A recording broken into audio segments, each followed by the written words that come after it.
Part 1. The Foundations and Psychology of Connection.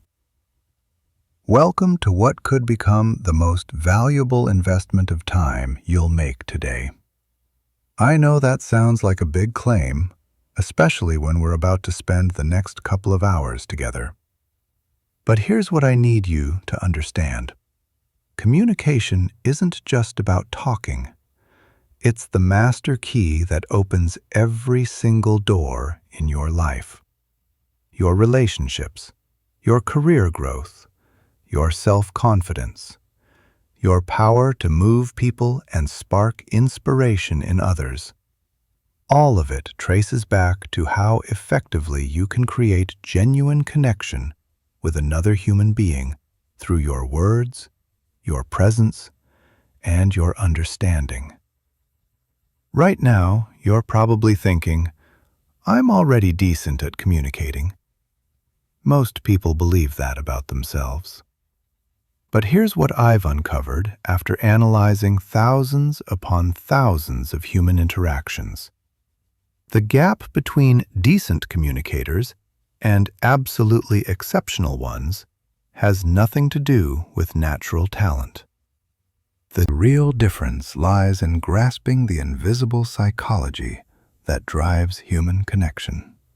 And that's precisely what we're going to master together in this journey.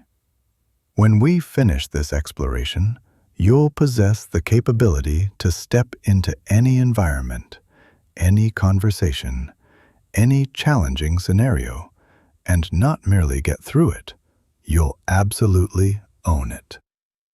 You'll comprehend why certain individuals magnetically attract others, while some fight just to be noticed. You'll discover how to decode people as if reading their thoughts, how to make anyone feel genuinely seen and valued, and how to communicate in ways that generate authentic influence and leave permanent, positive marks on people's lives. So, whether you're here because you want deeper personal connections, career advancement, or simply more confidence when interacting with others, you've landed in exactly the right space. Let's dive into this transformation together. Chapter 1. The Core of Human Connection. Most folks assume communication equals being articulate. But that's like saying baking is just about preheating an oven. Authentic communication is an intricate flow between minds, feelings, and intentions. It's the pathway connecting your internal reality with everyone else's external world. And when that pathway is solid and clear, extraordinary things unfold. Let me hit you with something that might catch you off guard. Communication actually depends more on what you don't express than what you do. Studies reveal that merely 7% of your communication comes from your actual words. A solid 38% emerges from how you sound, and a whopping 55% radiates from your physical presence and movements. Pause and absorb that for a second. If you're solely concentrating on choosing perfect words, you're overlooking 93% of what's actually happening in the exchange. But here's where things get truly fascinating. Powerful communication isn't simply about transferring data from your brain into someone else's skull. It's about generating a shared emotional journey. When you genuinely connect well, you're not just swapping information packets.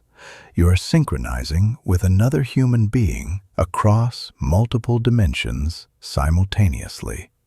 This explains why some people can say remarkably little, yet leave you feeling completely understood and energized, while others drone on endlessly and leave you feeling exhausted and disconnected.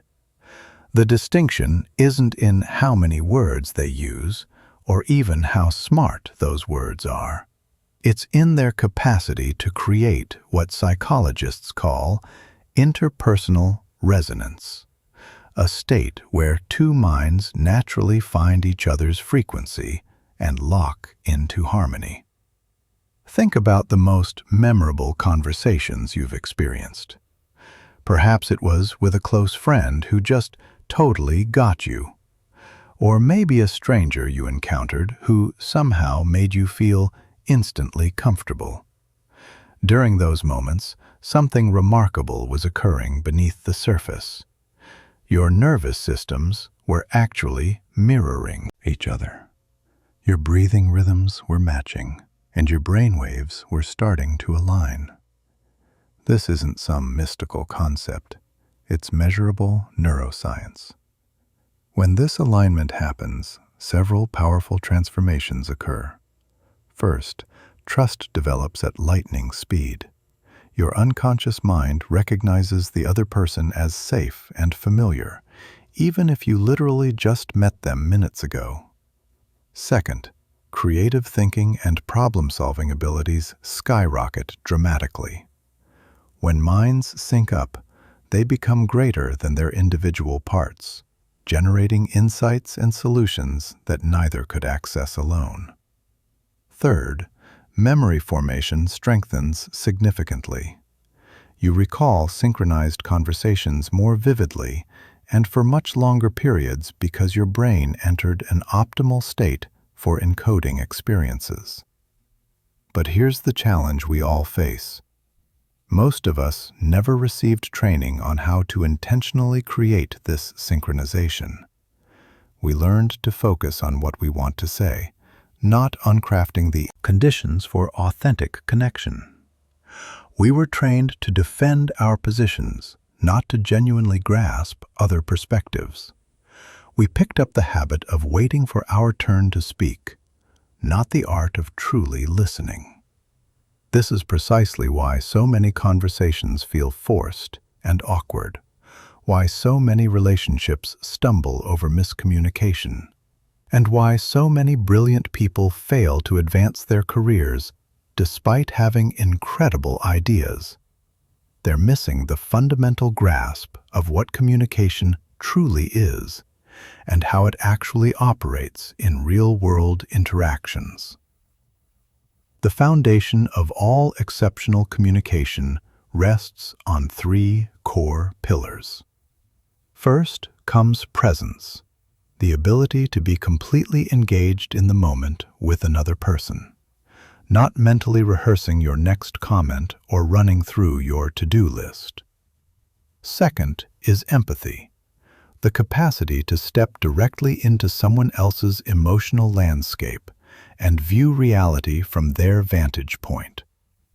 Third is authenticity, the courage to show up as genuinely yourself while staying attuned to others' needs and feelings. When these three elements fuse together, something magical occurs. You stop performing to impress people and start genuinely connecting with them. You stop acting a role and start truly relating. You stop forcing your agenda and start co-creating shared understanding. And paradoxically, when you release the need to seem impressive, you become far more influential than you ever thought possible. This is the foundation we're constructing everything else upon. Not manipulation tricks or sleight-of-hand techniques, but a genuine understanding of how human beings form bonds and how you can transform into the kind of person others naturally want to hear, trust, and support.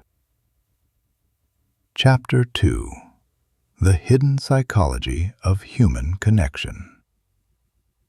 Human beings are hardwired for connection from our very first breath.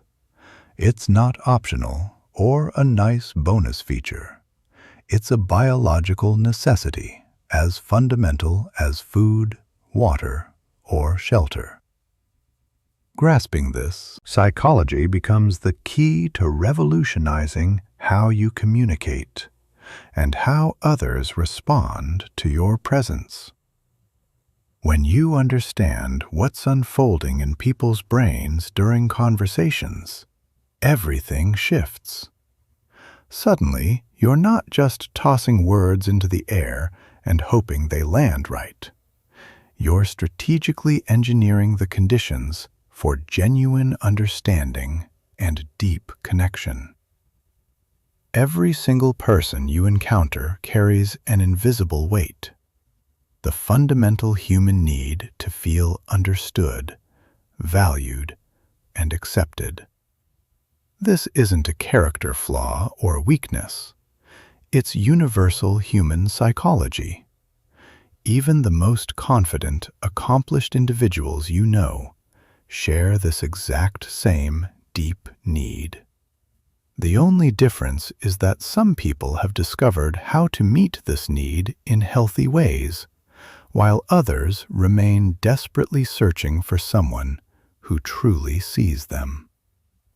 When you communicate with someone, you're either feeding this core need or starving it. There's genuinely no neutral ground. Every interaction either makes people feel more understood or more isolated, more valued or more dismissed, more accepted or more judged. And here's the crucial insight. People will always remember how you made them feel long after they've completely forgotten what you actually said. This explains why technical expertise alone never makes someone a great leader, partner, or friend. You can possess all the correct answers, but if you make people feel unintelligent or insignificant while sharing them, your knowledge becomes worthless. On the flip side, when you make people feel smart, capable, and valued, they'll listen to you even when you're mistaken, because they trust that you genuinely care about their well-being. The human brain constantly asks 3 subconscious questions during every interaction. First, am I safe with this person? This evaluation happens within milliseconds and determines whether someone's defenses activate or relax. Second, do they respect me? This influences whether people feel comfortable sharing authentic thoughts or feel they must perform and hide. Third, will they help me or exploit me? This determines whether someone perceives you as an ally supporting their interests or a threat to avoid. Most people have zero awareness their brain is processing these questions, but the answers dictate everything about how the conversation unfolds. When someone's unconscious answers yes to all 3, you gain access to their best thinking, their creativity, their enthusiasm, and their genuine collaboration.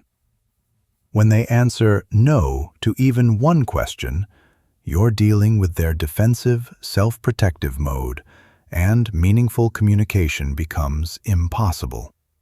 This is why the most successful communicators prioritize making people feel safe, respected, and supported before they worry about delivering their own messages. They grasp that influence flows naturally from trust, not as a replacement for it. But there's another layer to this psychology that most people completely miss. Every person you communicate with operates from their own unique emotional state, shaped by their experiences that day, their current pressures, their past relationships, and their future worries. They're not a blank canvas waiting for your message. They're a complex emotional ecosystem that your words will either harmonize with or disrupt. Skilled communicators learn to read these emotional states rapidly and adjust their approach accordingly. If someone appears stressed, they know to become calmer and more reassuring. If someone radiates excitement, they appropriately match that energy. If someone seems skeptical, they lead with understanding rather than arguments. They recognize that identical words can produce completely different impacts depending on the emotional context they land in. This emotional awareness extends to understanding different personality types and communication preferences. Some people process information rapidly and want bottom-line conclusions. Others need time to think through details and implications. Some people respond to logic and data. Others connect through relationships and feelings. Some prefer direct, straightforward conversations. Others need more gentleness and diplomacy. There's no superior or inferior style, but there are compatible and incompatible combinations. When you learn to recognize these differences and flex your approach, you can connect effectively with virtually anyone. When you insist on communicating only in your preferred style, you'll struggle with anyone who differs from you. The most sophisticated communicators also grasp the power of emotional contagion. Emotions literally spread between humans like viruses. Mirror neurons in our brains automatically copy the emotions we observe in others. This means your emotional state directly influences everyone around you, whether you realize it or not. If you're anxious, you trigger anxiety in others. If you're confident, you help others feel more confident. If you're genuinely curious about people, you make them feel more interesting and important. If you're defensive, you spark defensiveness in return. This isn't about manipulation. It's about accepting responsibility for the emotional atmosphere you create wherever you go. Understanding emotional contagion also means recognizing when you're being infected by someone else's emotional state. If you walk into a space where someone is furious and you suddenly feel agitated, that's emotional contagion operating. Skilled communicators learn to maintain their own emotional center while remaining empathetic to others, so they can be helpful rather than reactive.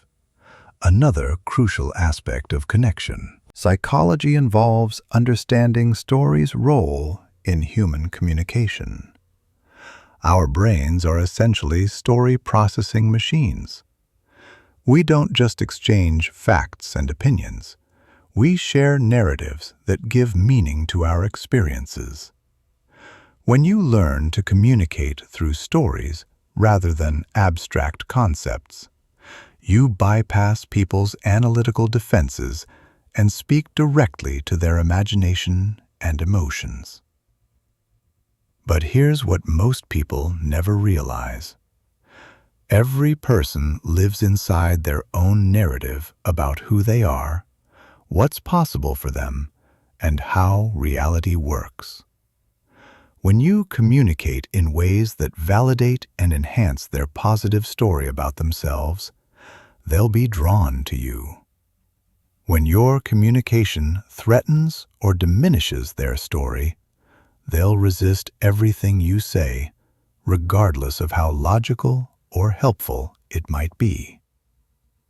This is why the most influential communicators excel at helping people become the heroes of their own stories, rather than trying to play the hero themselves. They ask questions that help people discover their own insights. They offer support that empowers rather than creates dependency. They celebrate others' successes and help them see their own potential more clearly. Chapter 3. Developing Self-Awareness in Your Communication.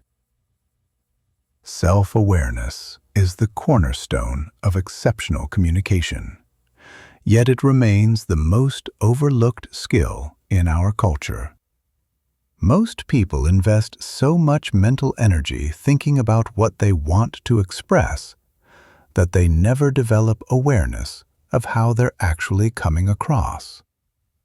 This gap between intention and impact destroys more relationships and opportunities than any other single factor. True self-awareness in communication means understanding your triggers, your patterns, your strengths, and your blind spots. It means recognizing how your mood affects your ability to listen.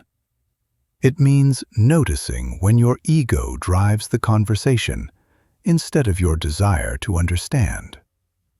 It means being honest about when you're trying to be right instead of trying to be helpful. Let's start with emotional triggers, because these are the invisible landmines that detonate potentially great conversations.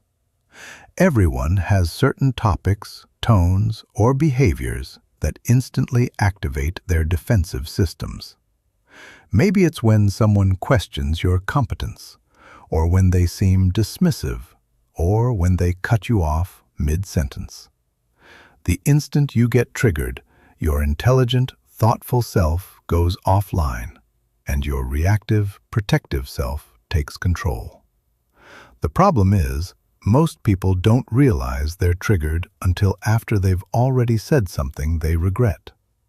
By that point, the damage is done, and they're stuck trying to repair a conversation instead of enjoying a productive one. Self-aware communicators develop the ability to notice their triggers in real time before they react.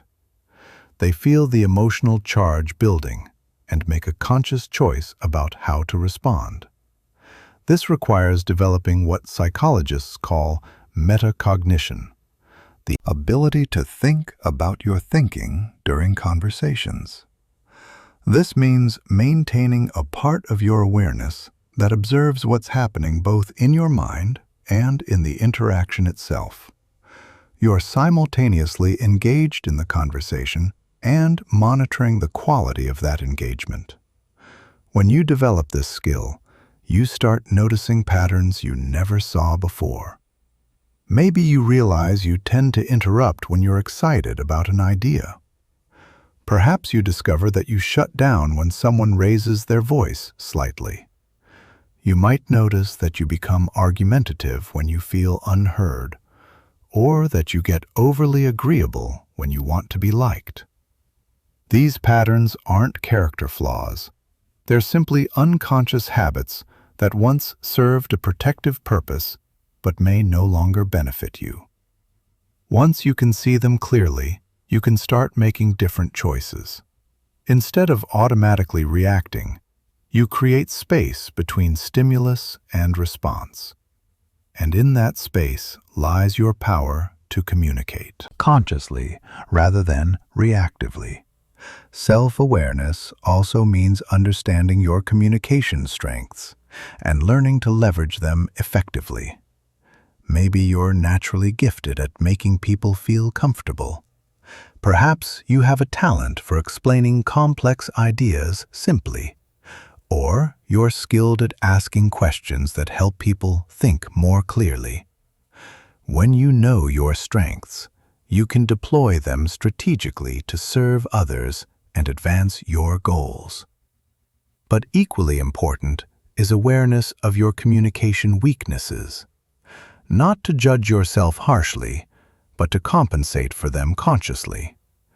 If you tend to be too direct and sometimes hurt people's feelings unintentionally, you can learn to add more warmth to your delivery. If you're naturally gentle, but sometimes fail to be clear about important issues, you can practice being more assertive when necessary. One of the most powerful aspects of self-awareness is learning to recognize your internal state and how it affects your communication. When you're tired, stressed, frustrated, or distracted, your communication abilities diminish significantly. You become less patient, less creative, less empathetic, and more likely to misread situations or react poorly.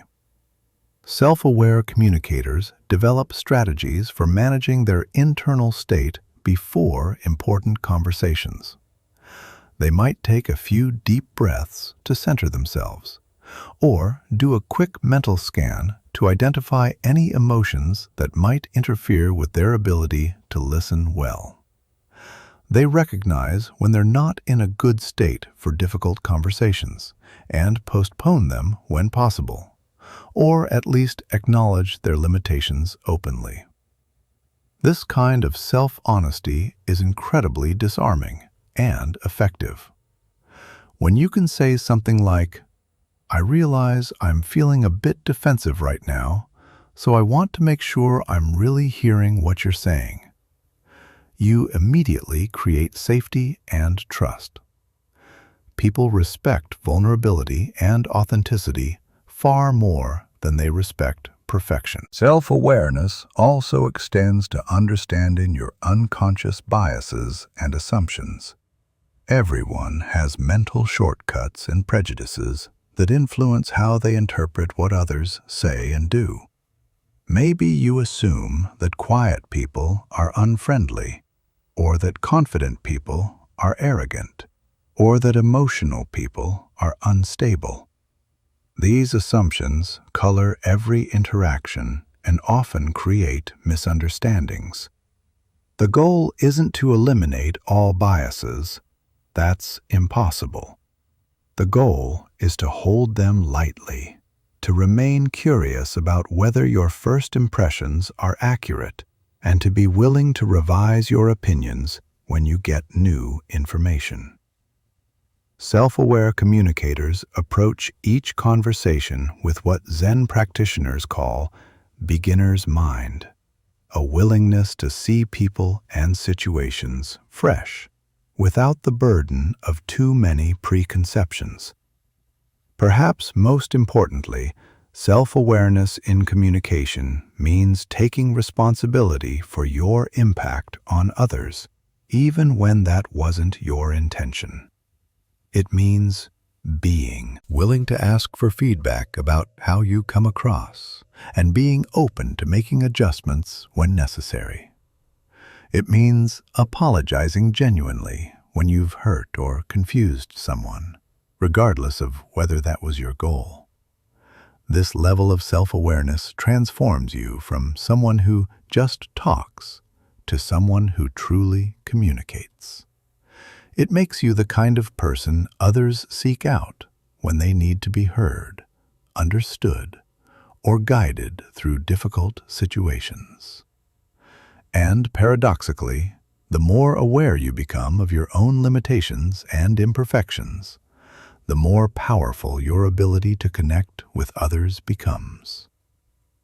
Another crucial dimension of self-awareness is understanding your own communication style and how it affects different types of people. Some communicators are naturally direct and task-focused, while others are more relationship-oriented and diplomatic. Some prefer lots of detail and context, while others want quick, high-level summaries. Some are comfortable with conflict and debate, while others avoid confrontation at all costs. None of these styles is inherently better or worse, but each creates different responses in different people.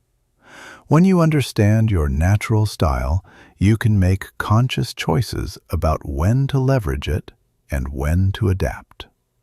If you're naturally direct, you might choose to be more gentle with sensitive personalities.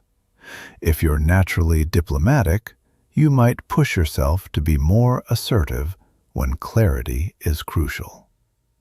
Self-awareness also involves recognizing your own needs in communication and learning to meet them appropriately. Maybe you need time to process before responding to important questions.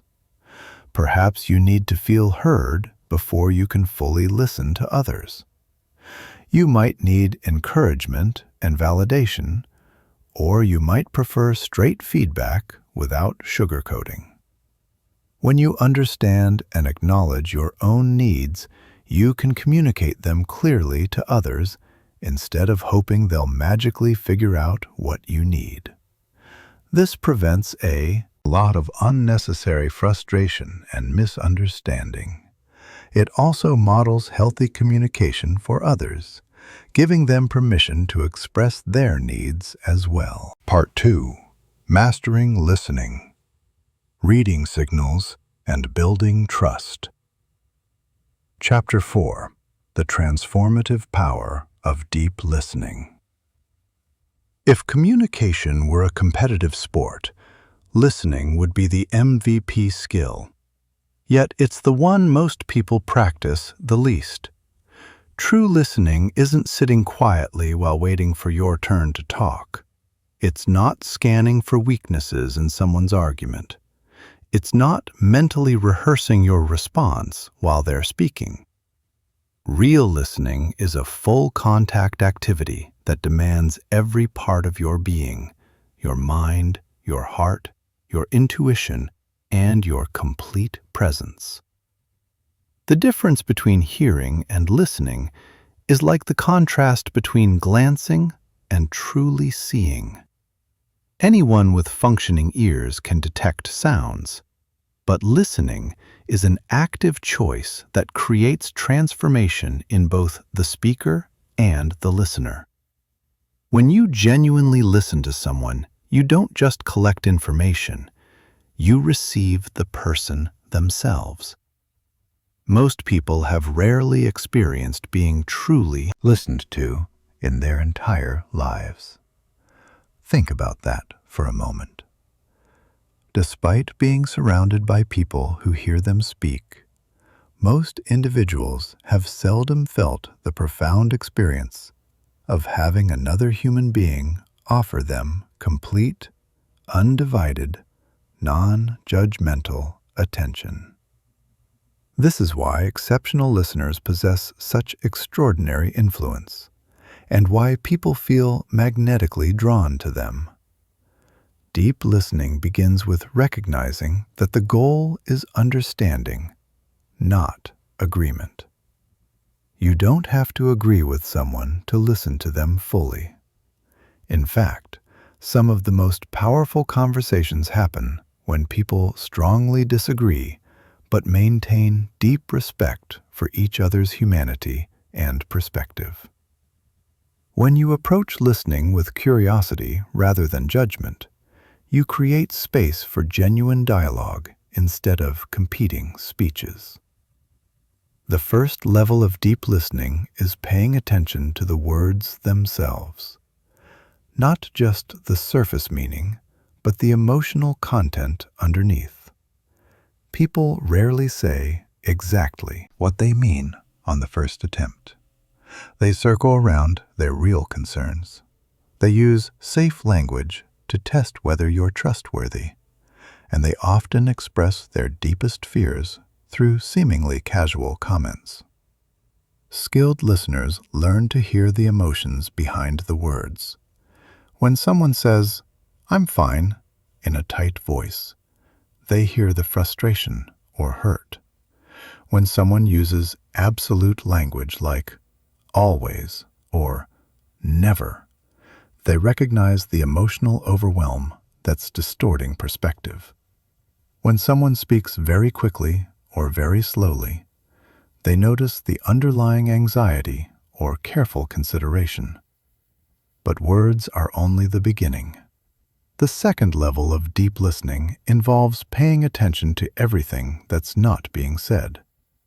The pauses, the hesitations, the topics that get avoided, the energy shifts that happen when certain subjects arise. Sometimes the most important communication happens in the silence between words. The third level is listening to the whole person, their posture, their breathing, their facial expressions, their gestures.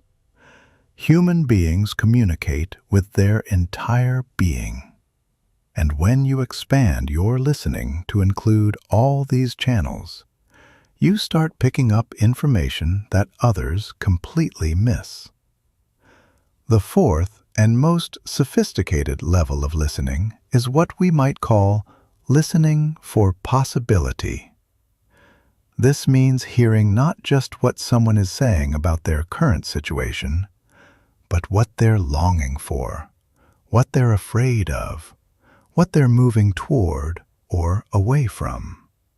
You listen for their values, their dreams, their unspoken needs, and their highest potential.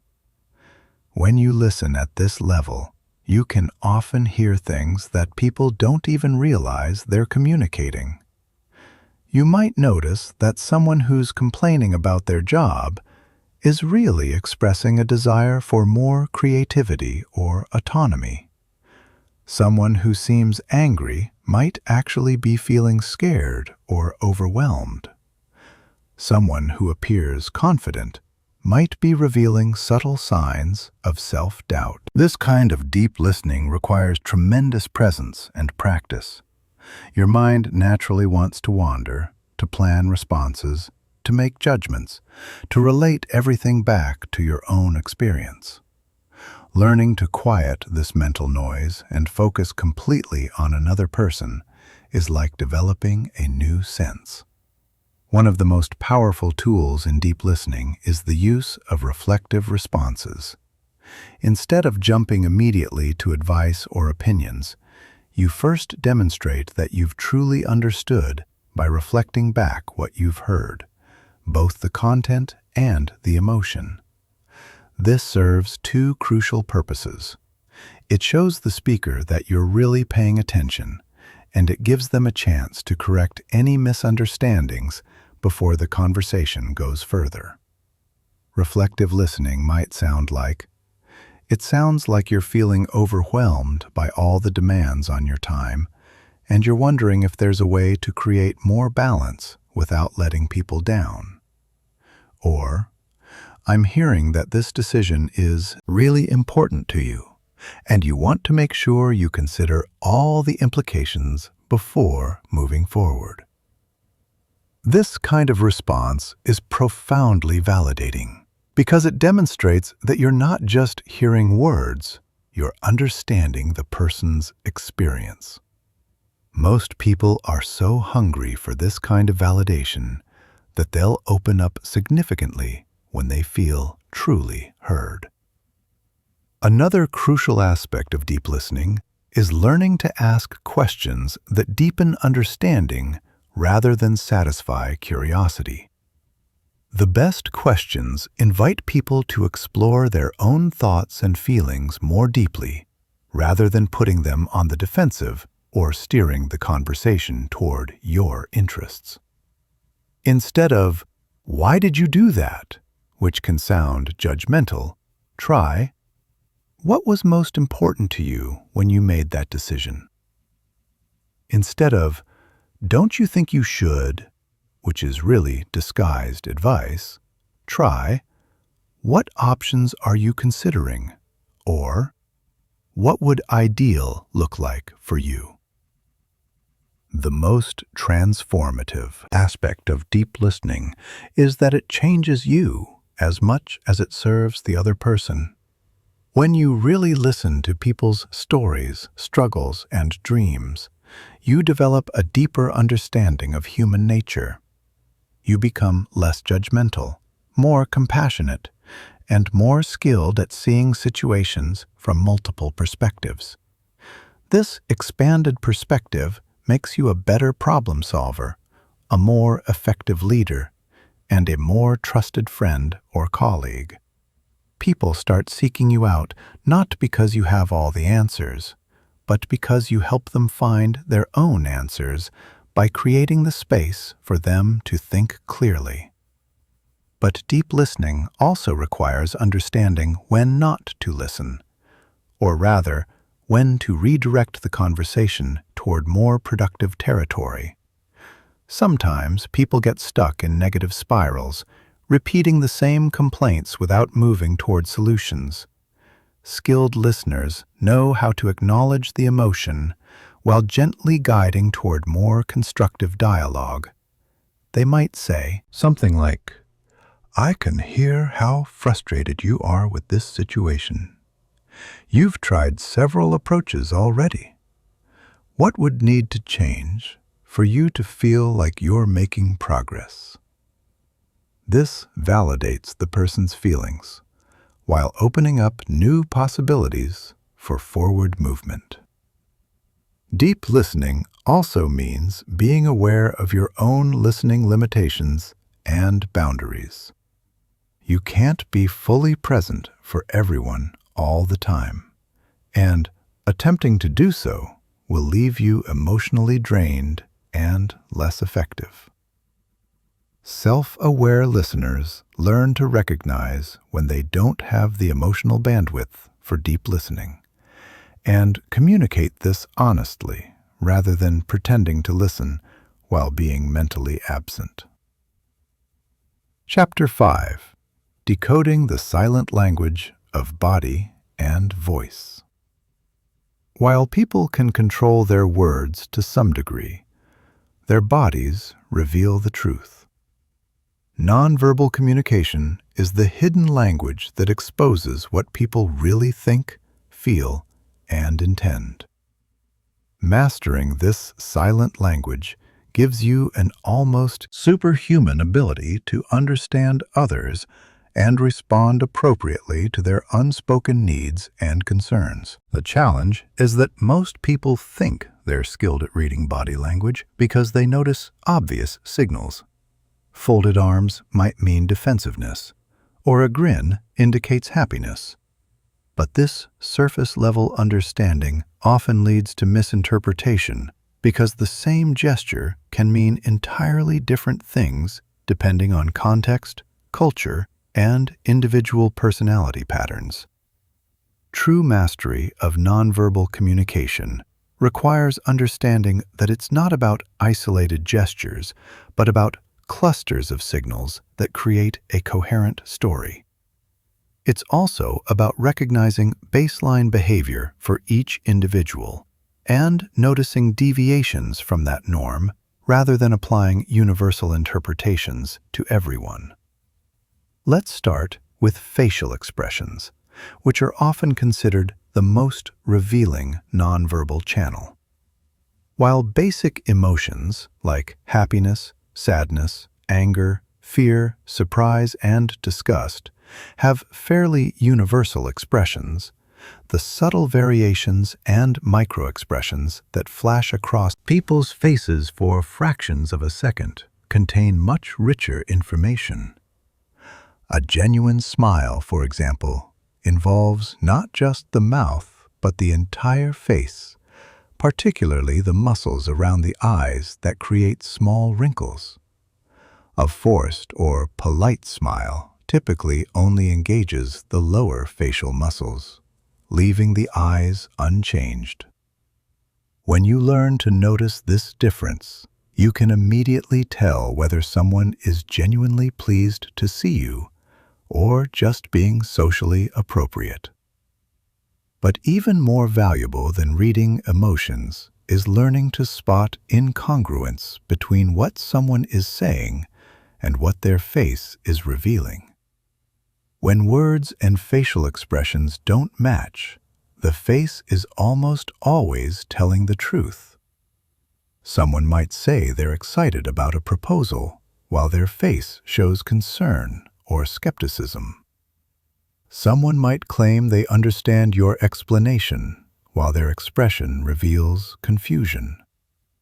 Eye contact patterns provide another rich source of information about what's happening in someone's mind. While cultural norms around eye contact vary significantly, changes in someone's typical pattern are usually meaningful. Someone who normally makes good eye contact, but suddenly starts looking away, might be feeling uncomfortable with the topic. Someone who's usually more reserved but begins making intense eye contact might be trying to emphasize their sincerity. The direction of eye movements can also be revealing. When people are remembering visual information, they tend to look up and to one side. When they're constructing visual images, they typically look up and to the other side. When accessing auditory memories, they might look horizontally to one side. And when creating sounds, they often look to the other side. While these patterns aren't universal and shouldn't be used to detect deception, they can provide clues about how someone is processing information. Posture and body positioning reveal attitudes and comfort levels that people might not express verbally. Someone who's genuinely interested in what you're saying typically leans slightly forward. People who are feeling defensive or skeptical often lean back or create barriers with their arms or objects. Open postures with uncrossed arms and legs generally indicate receptiveness, while closed postures suggest resistance or discomfort. But context is crucial in interpreting these signals. Someone might cross their arms because they're cold, not because they're defensive. Someone might lean back because they're relaxed and comfortable, not because they're disengaging. This is why it's essential to look for clusters of signals and to consider the environment and situation. Gestures add another layer of meaning to verbal communication. Some people are naturally expressive with their hands, while others are more reserved. What matters is noticing changes from someone's baseline behavior. Someone who typically gestures freely but suddenly becomes still might be feeling uncertain or cautious. Someone who's usually more contained but starts making expansive gestures might be becoming more passionate or emotional. The timing and synchronization of gestures with speech also provides information. When someone's gestures lag behind their words or seem disconnected from what they're saying, it might indicate that they're being less than completely authentic, or that they're struggling to express something complex. Voice tone and vocal patterns carry enormous amounts of emotional information. The same words can convey completely different meanings depending on pace, pitch, volume, and inflection. A slight change in vocal tone can transform a question from curious inquiry to skeptical challenge. Learning to hear these subtle variations helps you respond to what people really mean, not just what they literally say. Changes in breathing patterns often indicate shifts in emotional state. Shallow, rapid breathing might suggest anxiety or excitement. Deep, slow breathing typically indicates calm or deliberate thinking. Holding breath or sighing can reveal frustration, overwhelm, or relief. Physical distance and spatial positioning also communicate important information about comfort levels and relationship dynamics. People naturally move closer to those they trust and like, and maintain greater distance from those they're uncertain about.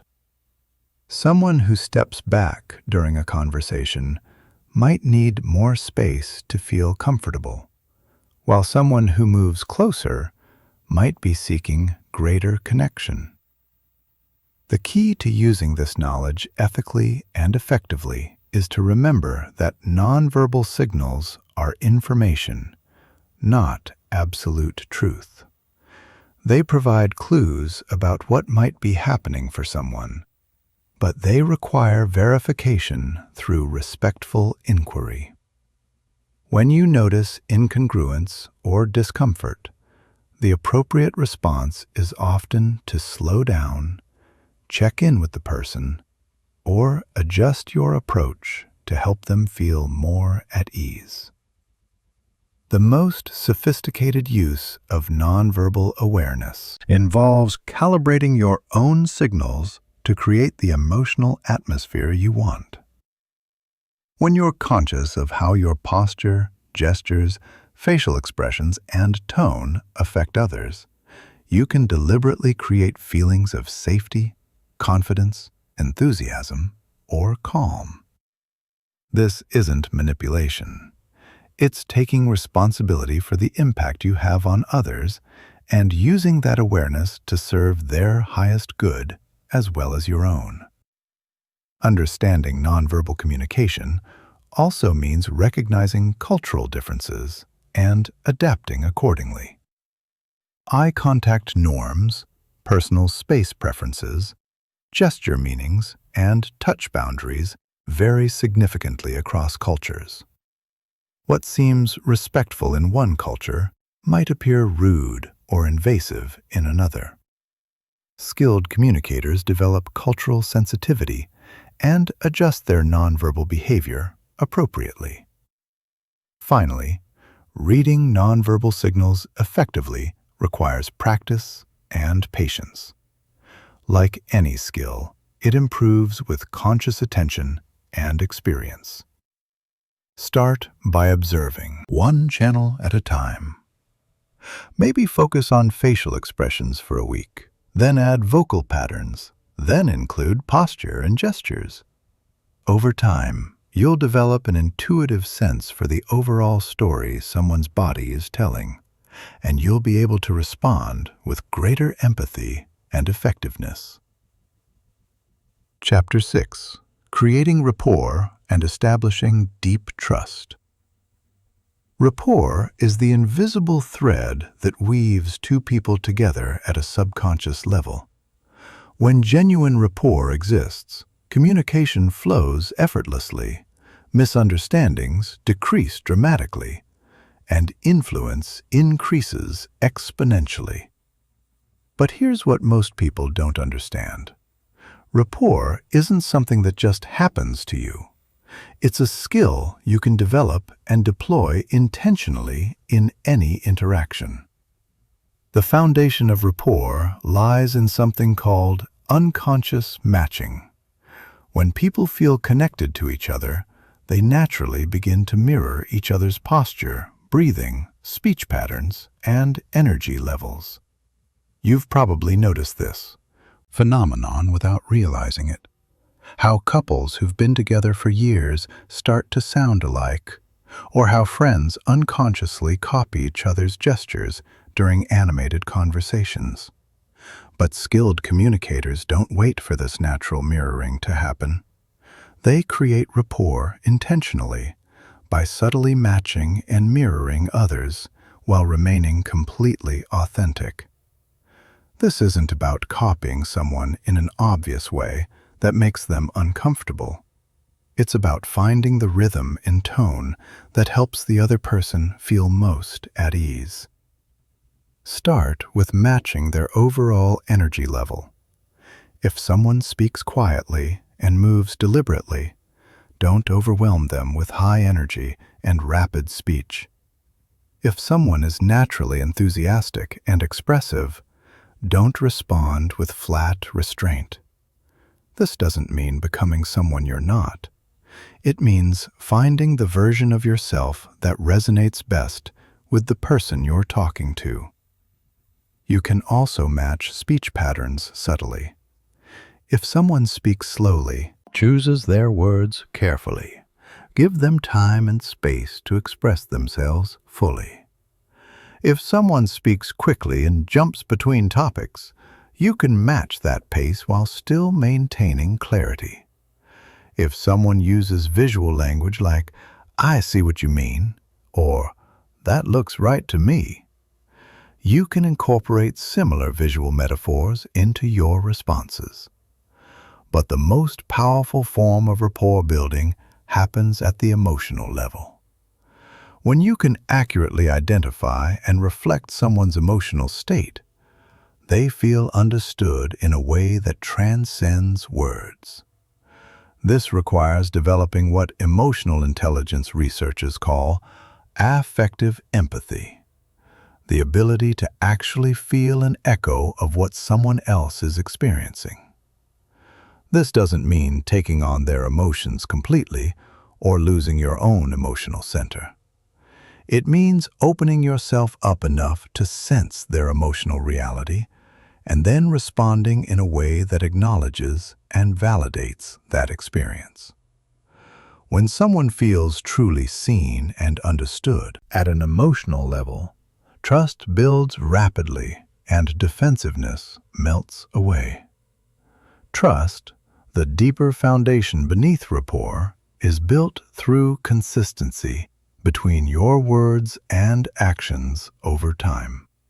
But even in first-time interactions, you can establish initial trust through what psychologists call micro-demonstrations of trustworthiness. These are small actions that signal your reliability and genuine care for the other person's well-being. Micro-demonstrations might include remembering and referencing something important they mentioned earlier in the conversation, keeping confidences they share with you, following through on small commitments you make during your interaction, or prioritizing their needs over your own agenda when appropriate. One of the most powerful trust-building behaviors is admitting when you don't know something instead of pretending or making something up. Most people respect honesty and vulnerability far more than they respect false confidence. When you can say, I don't know the answer to that, but I'd be happy to find out for you, you actually increase rather than decrease your credibility. Another crucial element of trust building is demonstrating genuine interest in the other person as an individual, not just as someone who can help you achieve your goals. This means asking questions about their experiences, opinions, and perspectives, and then really listening to their answers instead of just waiting for your turn to talk. People can sense when your interest in them is genuine versus when you're just being polite or trying to manipulate them. Authentic curiosity about others is one of the most attractive and trust-building qualities you can develop. It makes people feel valued and important, which satisfies one of their deepest psychological needs. The physical environment also plays a role in building rapport and trust. When possible, create conditions that help people feel comfortable and at ease. This might mean choosing a quiet location for important conversations, sitting at angles rather than directly across from each other, which can feel confrontational, or ensuring that both parties have equal status in terms of seating and positioning. Your body language should signal openness and receptiveness. Uncrossed arms, relaxed posture, appropriate eye contact, and genuine facial expressions all contribute to an atmosphere of safety and trust. But remember that the most important element is authenticity. People can sense when you're performing versus when you're being genuine. Building rapport and trust also requires understanding and respecting boundaries. Pay attention to cues that someone might be feeling overwhelmed, pressured, or uncomfortable, and adjust your approach accordingly. Pushing too hard or too fast can destroy rapport, even when your intentions are good. Different personalities require different approaches to rapport building. Some people warm up quickly and appreciate friendly conversation, personal sharing. Others prefer to establish competence and credibility before they're willing to trust. Some value directness and efficiency, while others need time to build comfort gradually. The key is developing sensitivity to these different styles and adapting your approach while remaining true to yourself. You're not trying to become a different person. You're finding the most appropriate expression of who you are for each unique interaction. Trust and rapport are also maintained through consistent follow-through over time. If you say you'll call someone back, call them back. If you promise to send information, send it promptly. If you commit to meeting a deadline, meet it. These small consistencies build a foundation of reliability that supports all future interactions. But perhaps the most important aspect of building lasting trust is demonstrating that you have the other person's best interests at heart, not just your own. This means being willing to recommend a solution that doesn't benefit you if it's truly the best option for them. It means giving credit generously and taking responsibility for mistakes. It means being honest about potential downsides or risks, not just highlighting benefits. When people believe that you genuinely care about their well-being and success, they'll trust you with their real concerns, their honest feedback, and their authentic collaboration. This level of trust transforms ordinary interactions into extraordinary partnerships and creates the foundation for long-term relationship success. Part 3. Navigating challenges, influence, and emotional mastery. Chapter 7.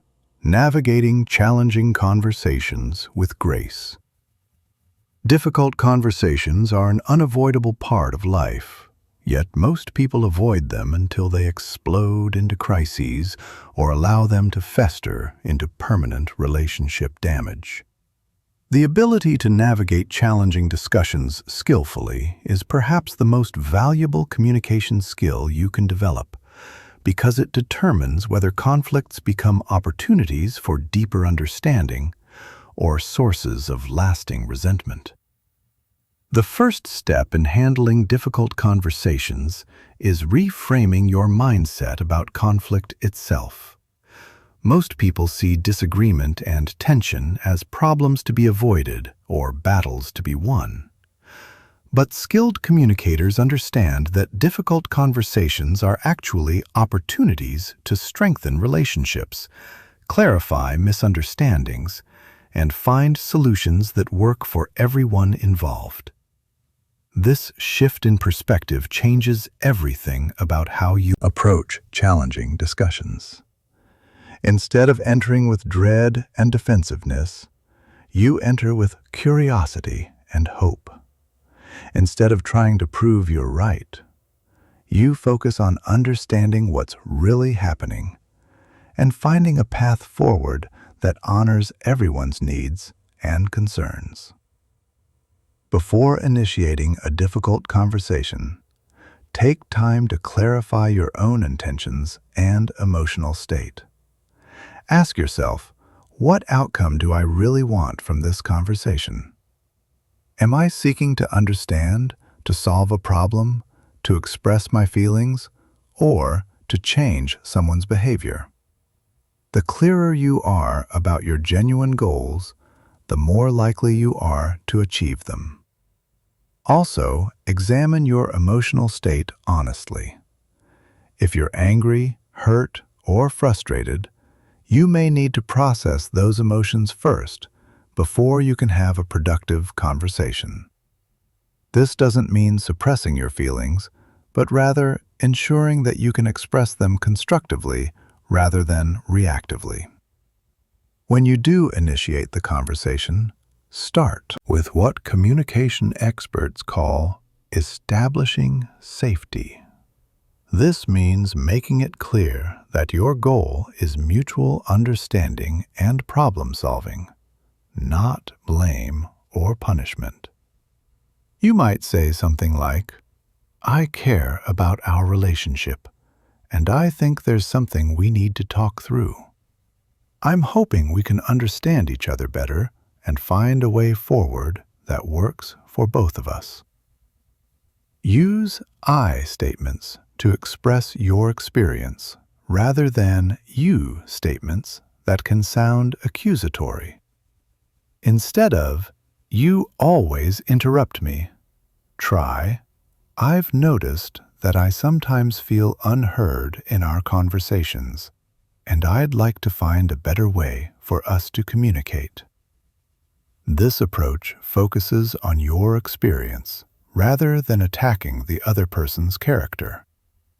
Listen for the emotion and need behind the other person's words, not just their literal statements. When people are upset, they often say things they don't really mean or express their concerns in ways that sound more aggressive than they intend. If someone says, "You never help around here," they might really be saying, "I'm feeling overwhelmed and unsupported, and I need more partnership from you." Acknowledge and validate emotions before addressing the content of the disagreement.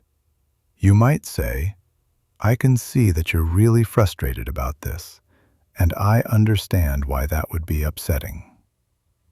This doesn't mean you agree with their interpretation of events, but it shows that you recognize their emotional experience as valid. Ask clarifying questions to make sure you understand the real issue. Often, what people initially complain about isn't actually the core problem. Someone might criticize your work style when they're really concerned about meeting deadlines, or object to your social plans when they're actually feeling neglected in the relationship. Questions like, "What's most important to you about this?" or "What would need to change for you to feel better about this situation?" can help uncover the underlying needs and concerns that drive the surface-level conflict. When emotions run high, use what psychologists call emotional labeling to help diffuse intensity. Simply naming the emotions present in the conversation can help calm them. You might say, "It sounds like you're feeling angry about what happened, and I'm noticing that I'm feeling defensive. Can we take a breath and try to understand each other?" If the conversation becomes too heated or unproductive, don't be afraid to pause and regroup. You might say, "I can see we're both getting triggered right now, and I don't think we're thinking as clearly as we could be. Can we take a short break and come back to this when we're both feeling calmer?" Look for areas of agreement and common ground. Even in the midst of disagreement, you might not agree on the solution, but you probably agree on the importance of the relationship or the goal of finding a resolution. Highlighting these shared values can help shift the conversation from adversarial to collaborative.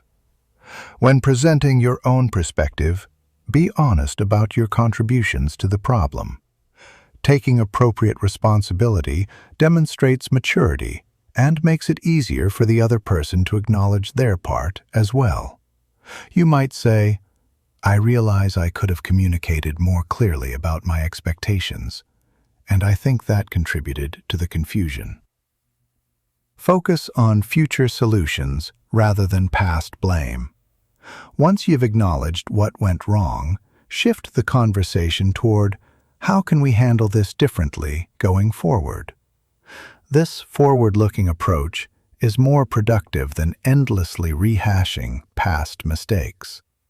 Be willing to apologize genuinely when you've made mistakes, but make sure your apologies are specific and include changed behavior. A good apology acknowledges what you did wrong, expresses remorse for the impact, and commits to specific changes. "I'm sorry I was late to our meeting. I know that disrespected your time, and I will set earlier reminders to ensure I'm on time in the future." Sometimes difficult conversations reveal that people have fundamentally different values or needs that can't be easily reconciled. In these cases, the goal shifts from finding agreement to finding a way to coexist respectfully despite disagreement. You might need to agree to disagree while still maintaining the relationship. Remember that not every difficult conversation will end with a neat resolution. Sometimes the goal is simply to understand each other better, even if you don't reach agreement. Sometimes the conversation is just the beginning of a longer process of rebuilding trust or changing patterns. The most important thing is to maintain respect for the other person's humanity throughout the process. Even when you strongly disagree with their actions or perspectives, people can sense when you see them as fundamentally good but misguided versus when you see them as fundamentally flawed or bad. This distinction determines whether difficult conversations strengthen or damage relationships long term. Chapter 8: The Science and Art of Ethical Influence. True persuasion is not manipulation or coercion. It's the art of helping others see possibilities they hadn't considered before. The most ethical and effective influence comes not from pushing your agenda onto others, but from understanding their needs so deeply that you can help them achieve their own goals in ways that also serve your purposes. The foundation of genuine influence is credibility. Before people will be influenced by you, they need to believe that you're competent, trustworthy, and have their best interests at heart. This credibility is built through everything we've discussed so far: authentic connection, active listening, emotional intelligence, and consistent follow-through. But credibility alone isn't enough. The most influential communicators understand that people are persuaded more by their own conclusions than by someone else's arguments. This means that instead of trying to convince people directly, you create conditions for them to convince themselves. This approach requires what influence experts call collaborative discovery. Instead of presenting your conclusion and then supporting it with evidence, you guide people through a thought process that helps them reach insights on their own. You ask questions that illuminate new possibilities, share relevant information that expands their perspective, and help them see connections they might have missed. For example, instead of saying, "You should invest in this training program," you might ask, "What skills do you think would be most valuable for your team's growth over the next year? How are people currently developing those skills? What would be possible if everyone had access to more structured development in those areas?" This approach helps them articulate their own need for the solution you're offering. Understanding different motivation styles is crucial for effective influence. Some people are motivated primarily by logic and facts. They want data, evidence, and rational analysis before making decisions. Others are driven more by emotions and relationships. They want to know how decisions will affect people and whether the people they trust support the idea. Some individuals are motivated by moving toward positive outcomes. They're energized by visions of success and achievement. Others are more motivated by moving away from problems. They're driven by the desire to avoid failure or negative consequences. The most effective influencers learn to recognize these different styles and adapt their approach accordingly. Visual communicators think in pictures and respond well to diagrams, metaphors, and imagery. Auditory communicators prefer discussions, explanations, and verbal processing. Kinesthetic communicators need to experience things physically and emotionally. They want to touch, feel, and try things out before committing. When you match your communication style to their processing preferences, your message lands with much greater impact. A visual person might be persuaded by seeing a clear diagram of how your proposal works. An auditory person might need to talk through all the implications before feeling comfortable. A kinesthetic person might need a trial period or pilot program. The timing of influence attempts is also crucial. People are most open to new ideas when they're experiencing some form of dissatisfaction with the status quo, when they have the mental and emotional bandwidth to consider change, and when they feel safe enough to take risks. Trying to influence someone who's overwhelmed, stressed, or perfectly content is usually ineffective. Social proof is one of the most powerful influence tools available. People are heavily influenced by what others like them are doing, especially others they respect or identify with. Instead of just presenting your idea, share stories about similar people who have successfully implemented similar approaches. But be authentic in your use of social proof. Don't manufacture false testimonials or exaggerate success stories. Genuine examples of relevant success carry far more weight than inflated claims, and dishonesty will eventually undermine all your influence. Reciprocity is another fundamental principle of influence. When you do something valuable for someone, they naturally feel inclined to return the favor. But the key is to give genuinely and without strings attached.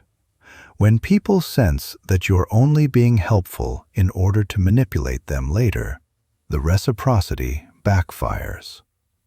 Look for ways to provide value that truly serves the other person's interests, whether or not they ever choose to work with you or support your proposals. This might mean sharing useful information, making valuable introductions, or offering helpful feedback. When you give first and give generously, influence often follows naturally. Scarcity can also be a legitimate influence tool when used ethically. If there genuinely are limited opportunities, time frames, or resources available, sharing this information helps people make informed decisions. But artificial scarcity tactics, creating false urgency or fake limitations, are manipulative and ultimately damage your credibility. The most sophisticated influence happens at the level of identity and values. When you can help people see how your proposal aligns with who they are and what they care about most deeply, resistance dissolves naturally. This requires really understanding their core values, their self-concept, and their aspirations. You might say something like, "Given how much you value innovation and staying ahead of the curve, this approach might really appeal to you." Or, I know how important family time is to you, so you might appreciate how this solution could save you several hours each week. Storytelling is perhaps the most powerful influence tool of all. Stories bypass analytical defenses and speak directly to imagination and emotion. When you share a relevant story about someone who faced a similar challenge and found success through the approach you're suggesting, people can envision themselves having a similar positive experience. But your stories must be true, relevant, and told in service of the listener's interests, not just to promote your agenda. The best influence stories help people see new possibilities for themselves, rather than just highlighting how great you or your solution is. Handle objections as valuable information rather than obstacles to overcome. When someone raises concerns, thank them for sharing their perspective and explore the objection thoroughly. Often, objections reveal important needs or fears that you can address directly. Ask questions like, what would need to be true for this to feel right to you? Or, what's most important to you as you think about this decision? This approach treats objections as opportunities for deeper understanding rather than battles to win. Finally, remember that the most ethical influence is always mutual. The best outcomes happen when both parties feel good about the result. If you find yourself using pressure, manipulation, or deception to get what you want, you're not practicing true influence. You're practicing coercion, and it will backfire eventually. True influence creates win-win outcomes where everyone feels heard, respected, and served. When you consistently operate from this principle, people will seek out your input and be naturally inclined to support your initiatives because they trust that your influence serves their best interests as well as your own. Chapter 9. Emotional Intelligence, the Hidden Superpower. Emotional intelligence is the invisible force that determines whether your communication creates connection or distance, whether it builds trust or breeds suspicion, and whether it inspires action or generates resistance. While technical communication skills are important, it's your emotional intelligence that transforms ordinary conversations into extraordinary experiences of understanding and collaboration. At its core, emotional intelligence in communication is about recognizing, understanding, and skillfully managing the emotions that arise in yourself and others during interactions. This isn't about suppressing emotions or pretending they don't exist. It's about developing the awareness and skills to navigate emotional realities consciously and constructively. The first dimension of emotional intelligence is self-awareness, your ability to recognize your own emotions as they arise and understand how they affect your communication. Most people are so focused on the content of what they want to say that they completely miss the emotional undertones they're broadcasting. But these emotional undercurrents often communicate more powerfully than the words themselves. When you're feeling frustrated, anxious, excited, or uncertain, that emotional state colors everything you say and how you say it. People pick up on these emotional signals subconsciously and respond accordingly. If you're feeling defensive, others become defensive in return. If you're genuinely curious and open, others feel safe to share more authentically. Developing emotional self-awareness requires what researchers call emotional granularity, the ability to distinguish between different emotional states with precision. Instead of just knowing you feel good or bad, you learn to identify specific emotions like contentment, enthusiasm, frustration, disappointment, or concern. This precision matters because different emotions require different responses. The approach that works well when you're mildly concerned won't be effective when you're deeply anxious. The communication style that serves you when you're excited might create problems when you're feeling overwhelmed. The second dimension is self-regulation, your ability to manage your emotional responses consciously rather than being controlled by them. This doesn't mean becoming emotionally flat or inauthentic.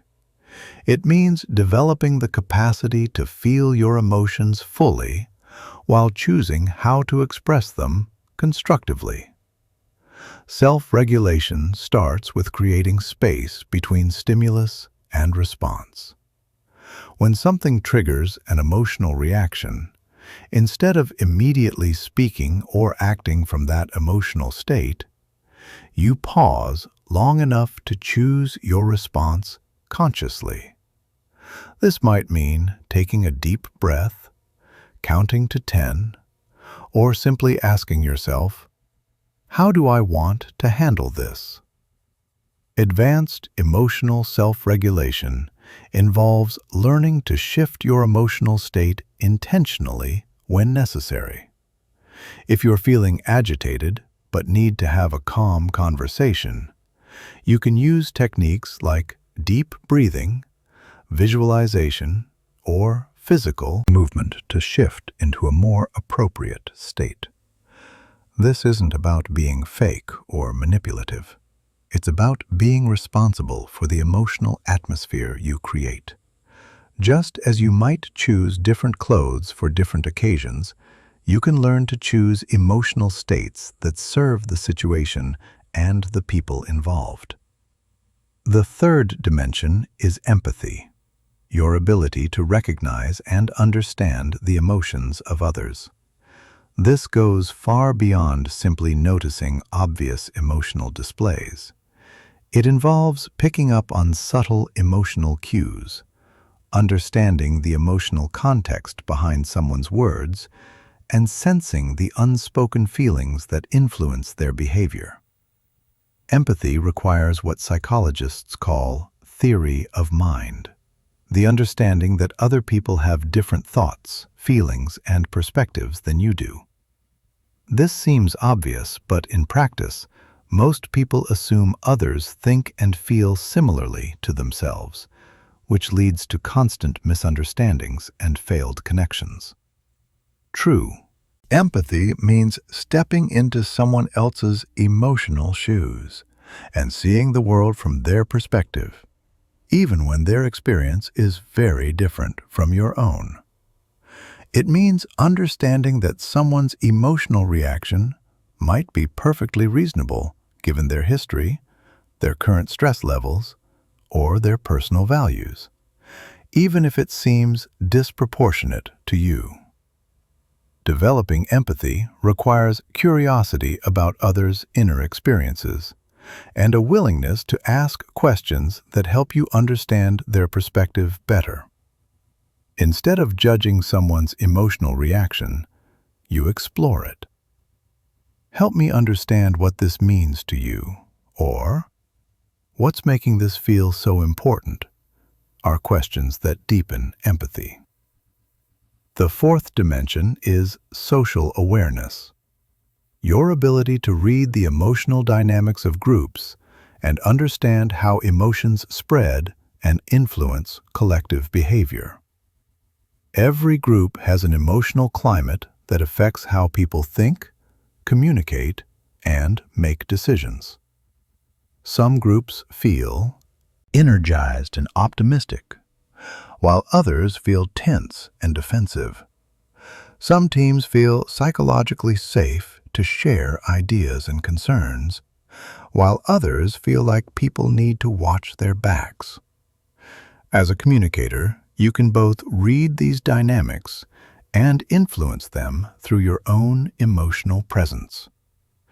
Emotional contagion is real and powerful. When you enter a room feeling calm and confident, you influence everyone toward greater calm and confidence. When you bring anxiety or negativity, you spread those emotions as well. Skilled communicators take responsibility for their emotional impact and consciously choose to contribute positive emotional energy to their interactions. The fifth dimension is relationship management. Your ability to use emotional information to guide your interactions toward positive outcomes.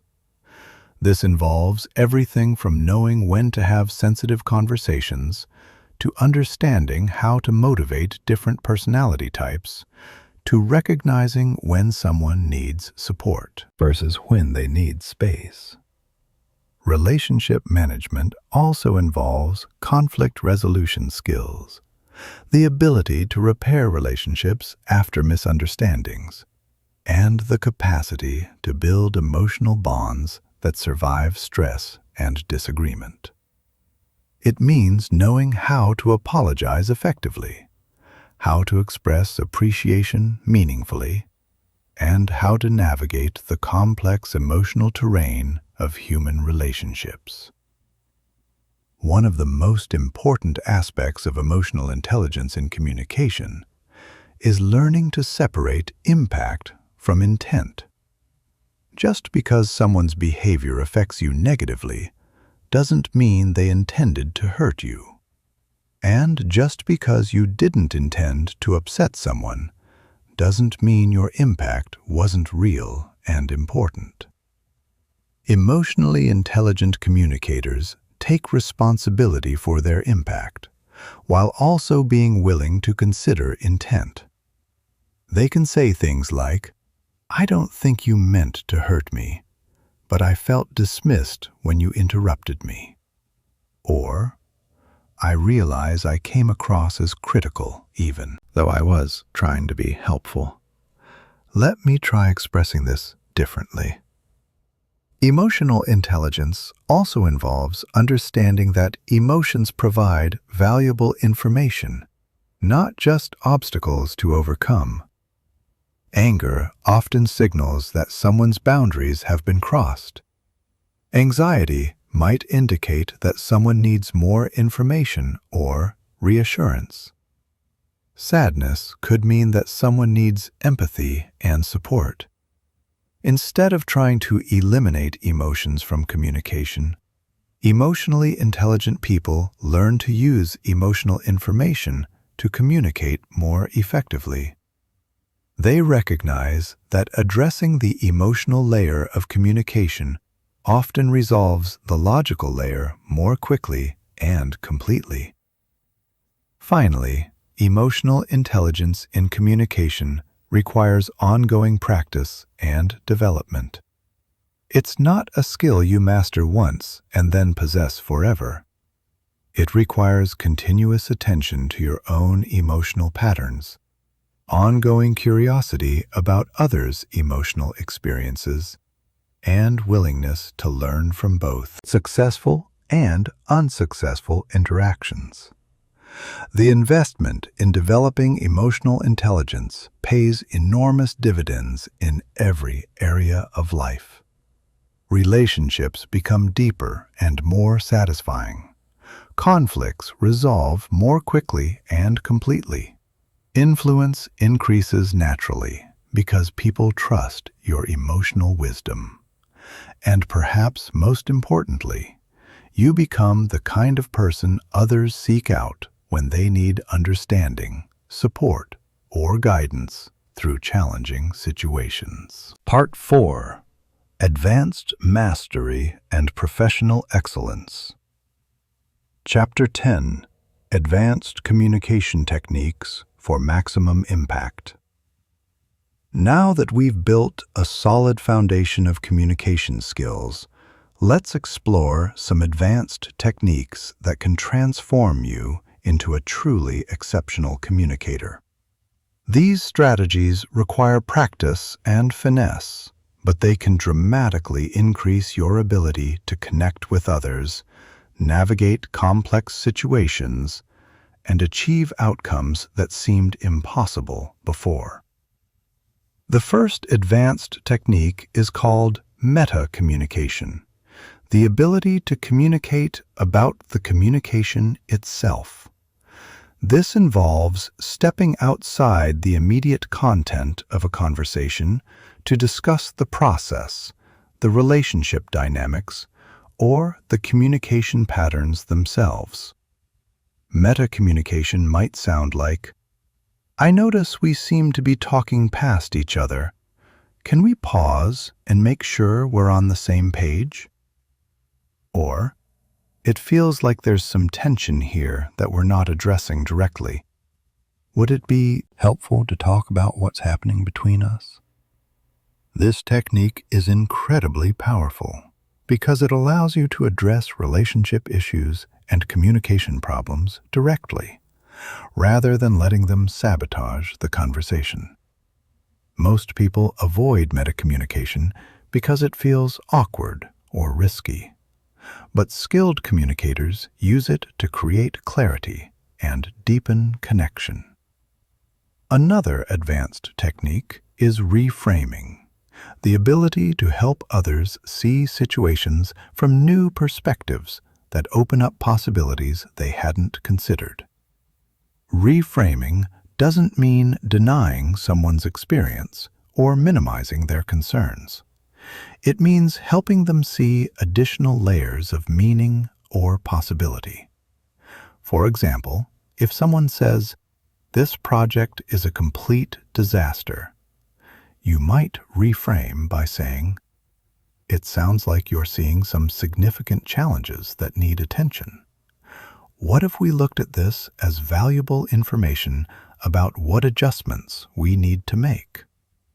This reframe acknowledges their concern while shifting focus toward solutions.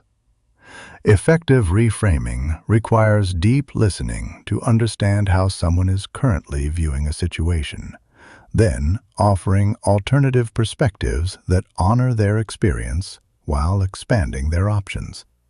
The key is offering new frames as possibilities to consider, not as corrections to their wrong thinking.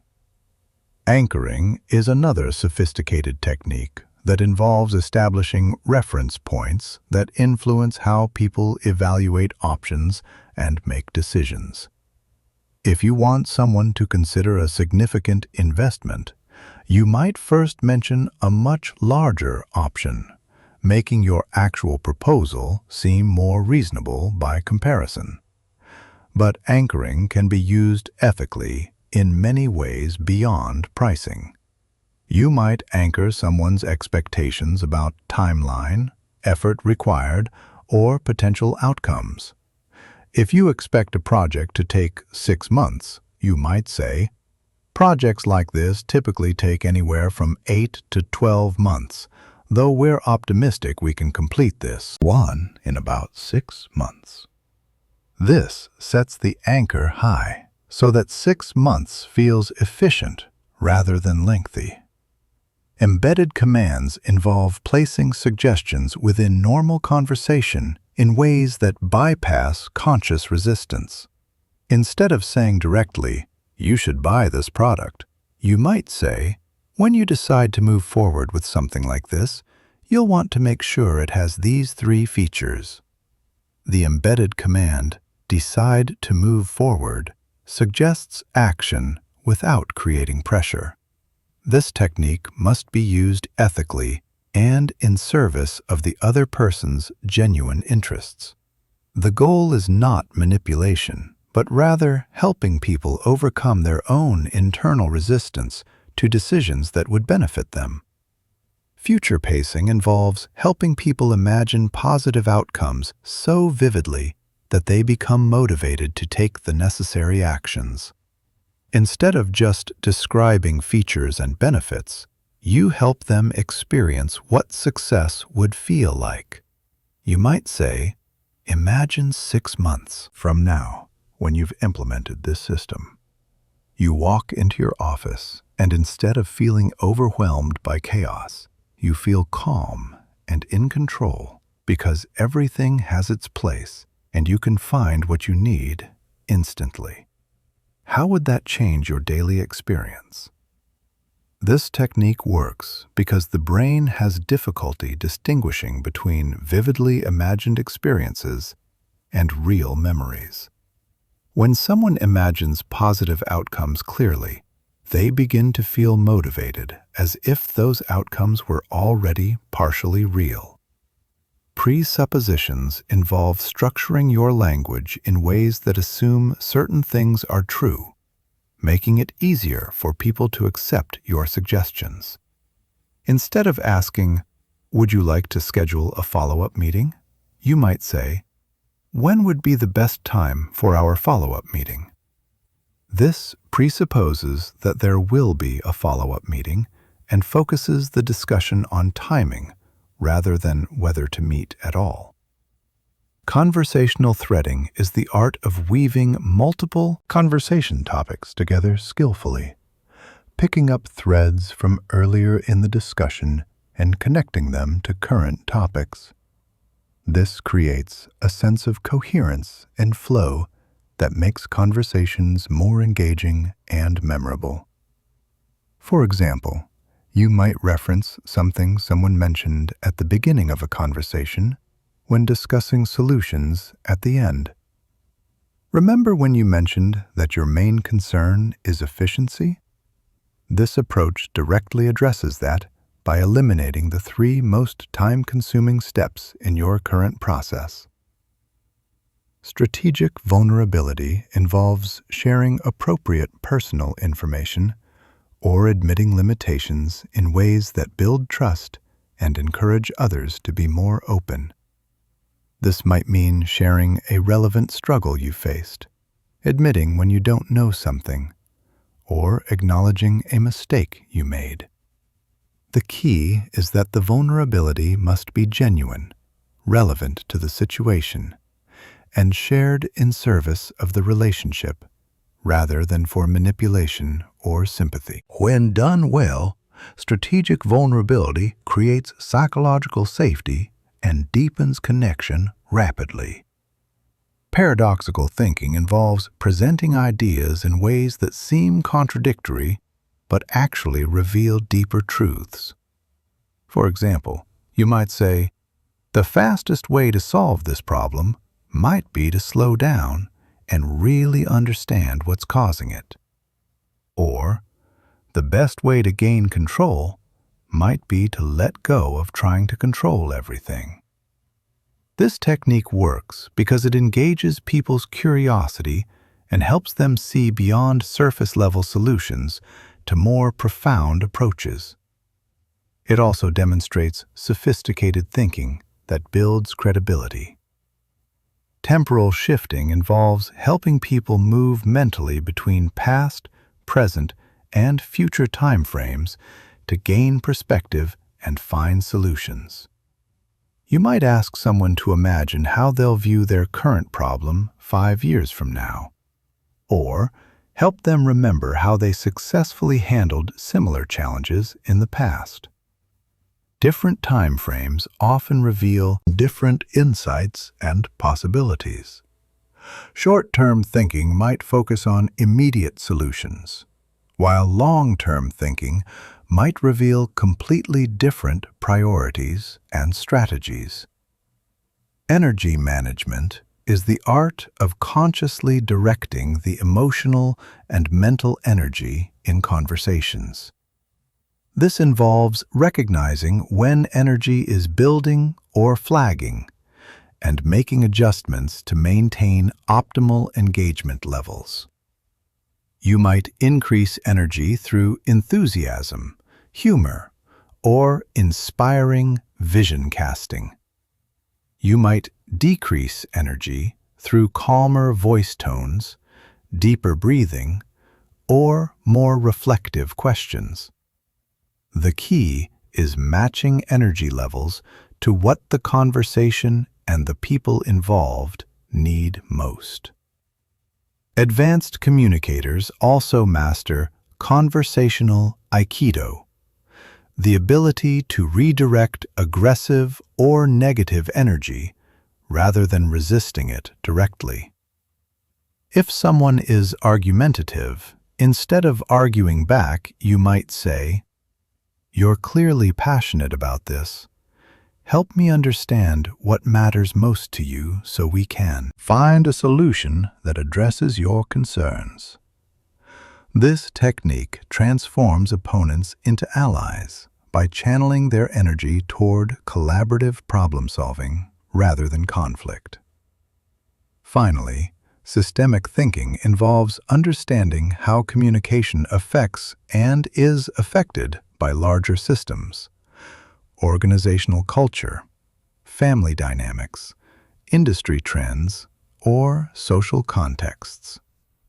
Advanced communicators consider these broader influences and work with them rather than against them.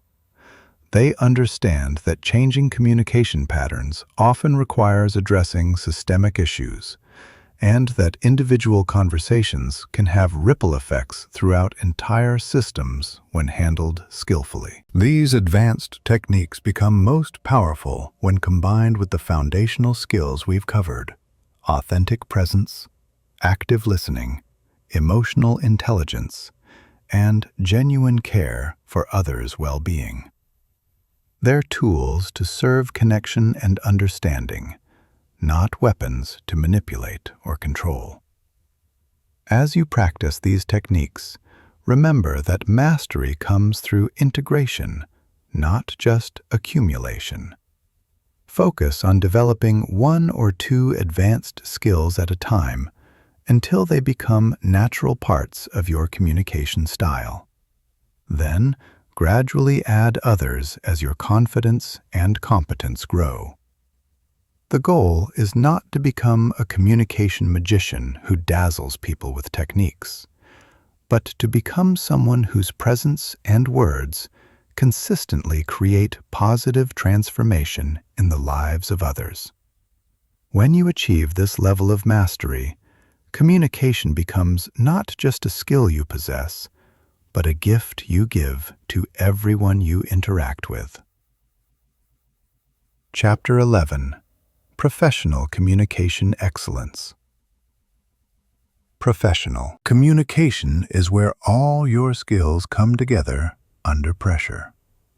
Your ability to communicate effectively in professional settings directly determines your career trajectory and ability to create meaningful impact.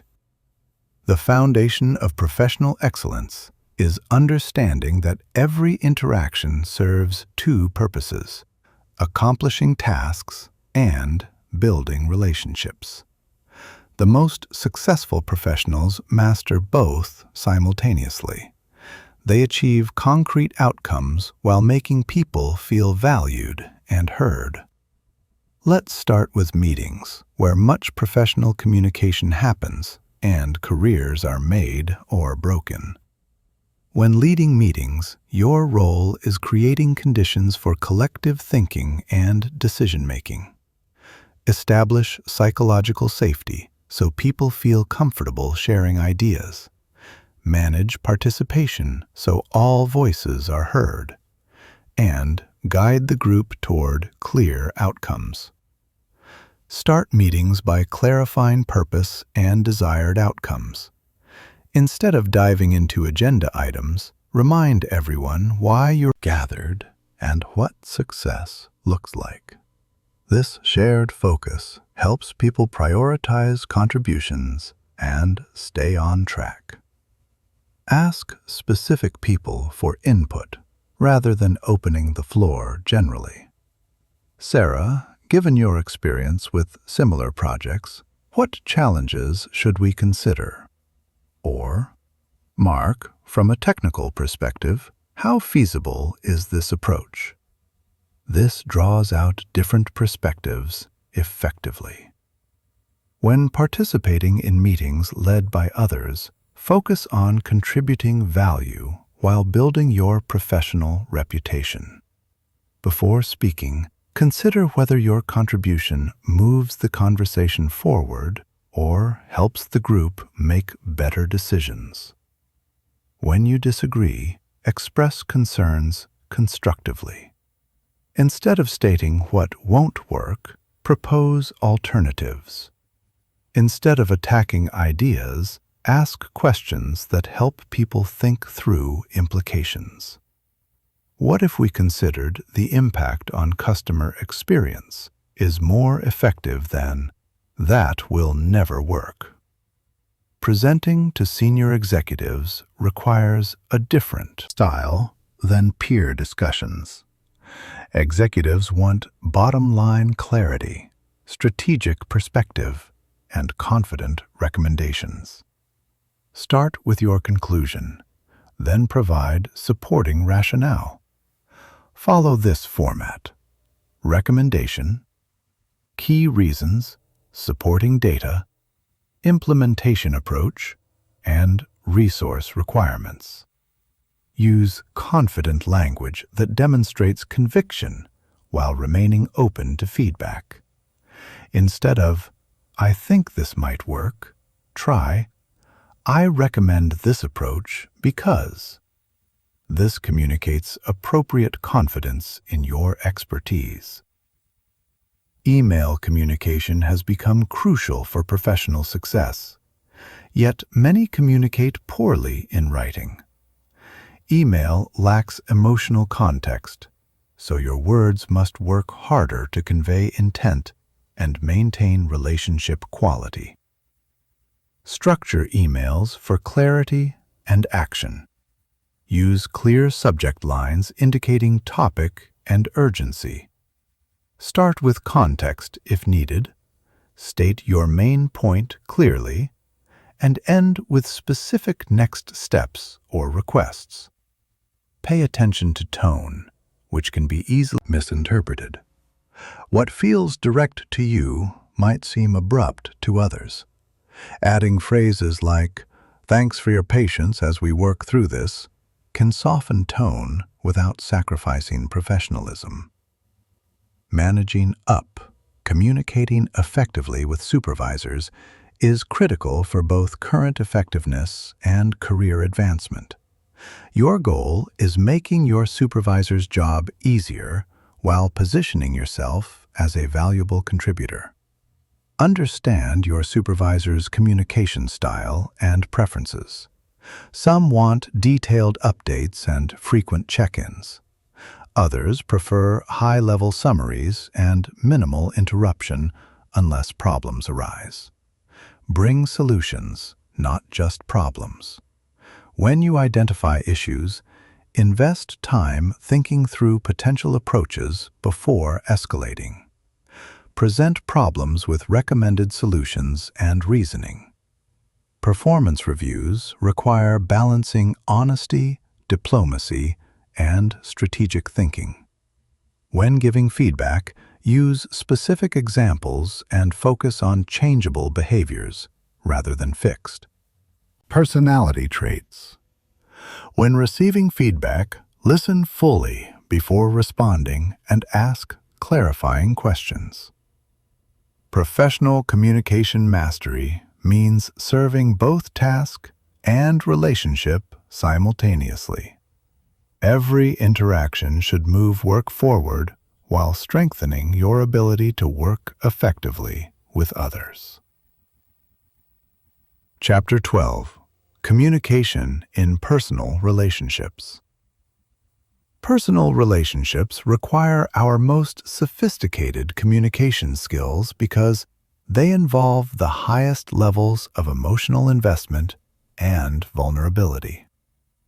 Understanding how to communicate effectively with family, friends, and romantic partners can transform your entire life quality. The fundamental difference between professional and personal communication is the level of emotional investment involved. In personal relationships, you're not just exchanging information. You're sharing your deepest self with people who matter most. This creates both beautiful possibilities and significant challenges. Personal relationships require emotional attunement, the ability to sense and respond to loved ones' emotional states with sensitivity and care. This means understanding the unique ways different people express emotions, what comforts them when struggling, and how to celebrate when they're joyful. Every person has their own emotional language, specific ways they express love, stress, excitement, and disappointment. Learning these individual languages is crucial. What feels supportive to one person might feel overwhelming to another. Some people process difficult emotions by talking extensively, while others need quiet space before they're ready to discuss. Intimate communication requires managing your emotional triggers more skillfully than in any other context. The people closest to you can activate your deepest insecurities and strongest defensive reactions faster than anyone else. Learning to recognize when you've been triggered and pause before reacting is essential for healthy relationships. This doesn't mean suppressing emotions. It means creating space to respond from your wisest self rather than your wounded, defensive self.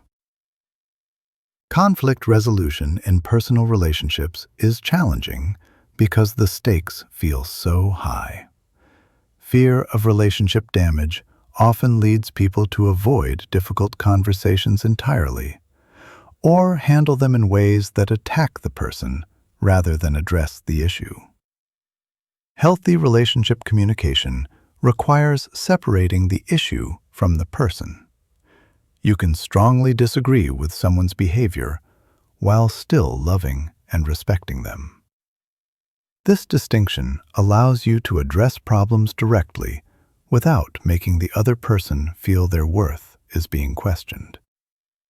Use I statements to express how behaviors affect you rather than making character judgments. Instead of, "You never listen to me," try, "When I'm sharing something important and you're looking at your phone, I feel unheard and disconnected." Listen for feelings and needs underneath your loved one's words, especially when they're expressing themselves in triggering ways. When someone says, "You care more about work than me," the underlying emotion might be, "I'm feeling disconnected and scared that I'm not a priority." Expressing appreciation and affection effectively requires understanding how different people prefer to receive love. Some feel most loved through words of affirmation, others through quality time, physical affection, acts of service, or thoughtful gifts.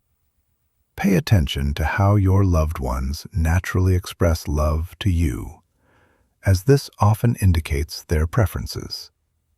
Ask directly, "What are specific things I do that make you feel most cared for?" Difficult family dynamics require special strategies because relationships carry the weight of shared history and established patterns. Family members might relate to you as if you were the person you were years ago, and you might fall back into old communication patterns that no longer serve anyone. Setting boundaries with family requires particular sensitivity. You might say, "I love you and want to maintain our relationship." When conversations turn to criticizing my choices, I feel hurt and want to avoid talking. I'm going to change the subject when that happens. not to punish you, but to protect our relationship. Romantic relationships require the most sophisticated skills because they involve the highest intimacy, interdependence, and vulnerability.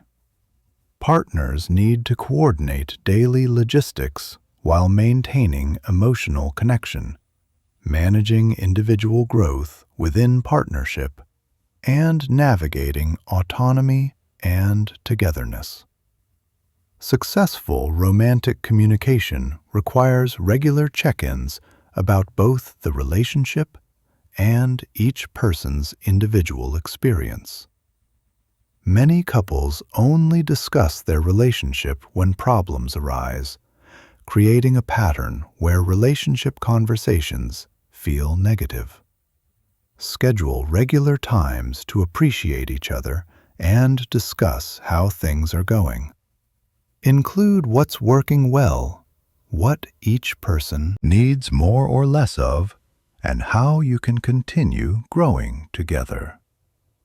Sexual communication is often the most challenging aspect because it involves vulnerability and insecurity. Yet sexual and relationship satisfaction are closely connected. Approach sexual communication with curiosity rather than judgment. Create safe spaces for honest conversation by responding to vulnerability with appreciation rather than criticism. Use positive language, focusing on what you enjoy rather than criticizing what's not working. "I love it when you" creates more openness than "you never."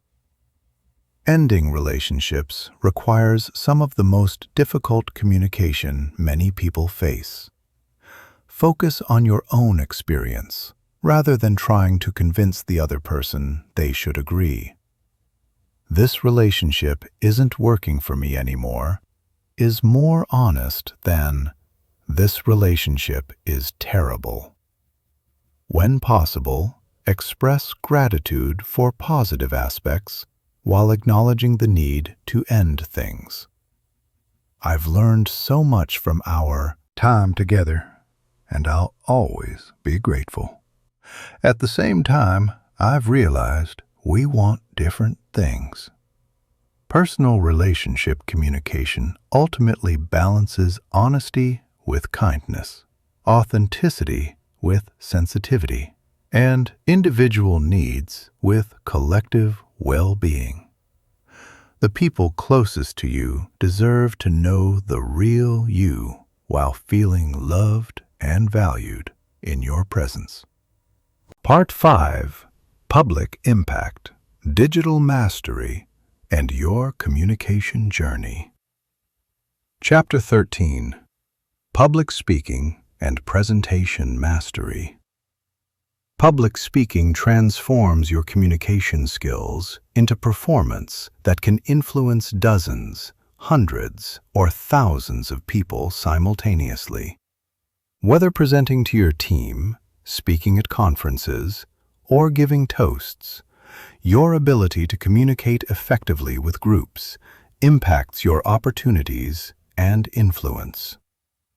The foundation of powerful public speaking is understanding that you're not just transmitting information, you're creating an experience for your audience.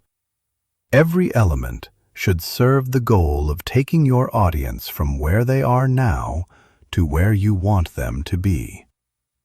Most people approach presentations focusing on what they want to say rather than what the audience needs to hear. This speaker-centered approach results in technically accurate but emotionally flat presentations. Audience-centered presentations start with deep understanding of who you're speaking to and what would be valuable for them.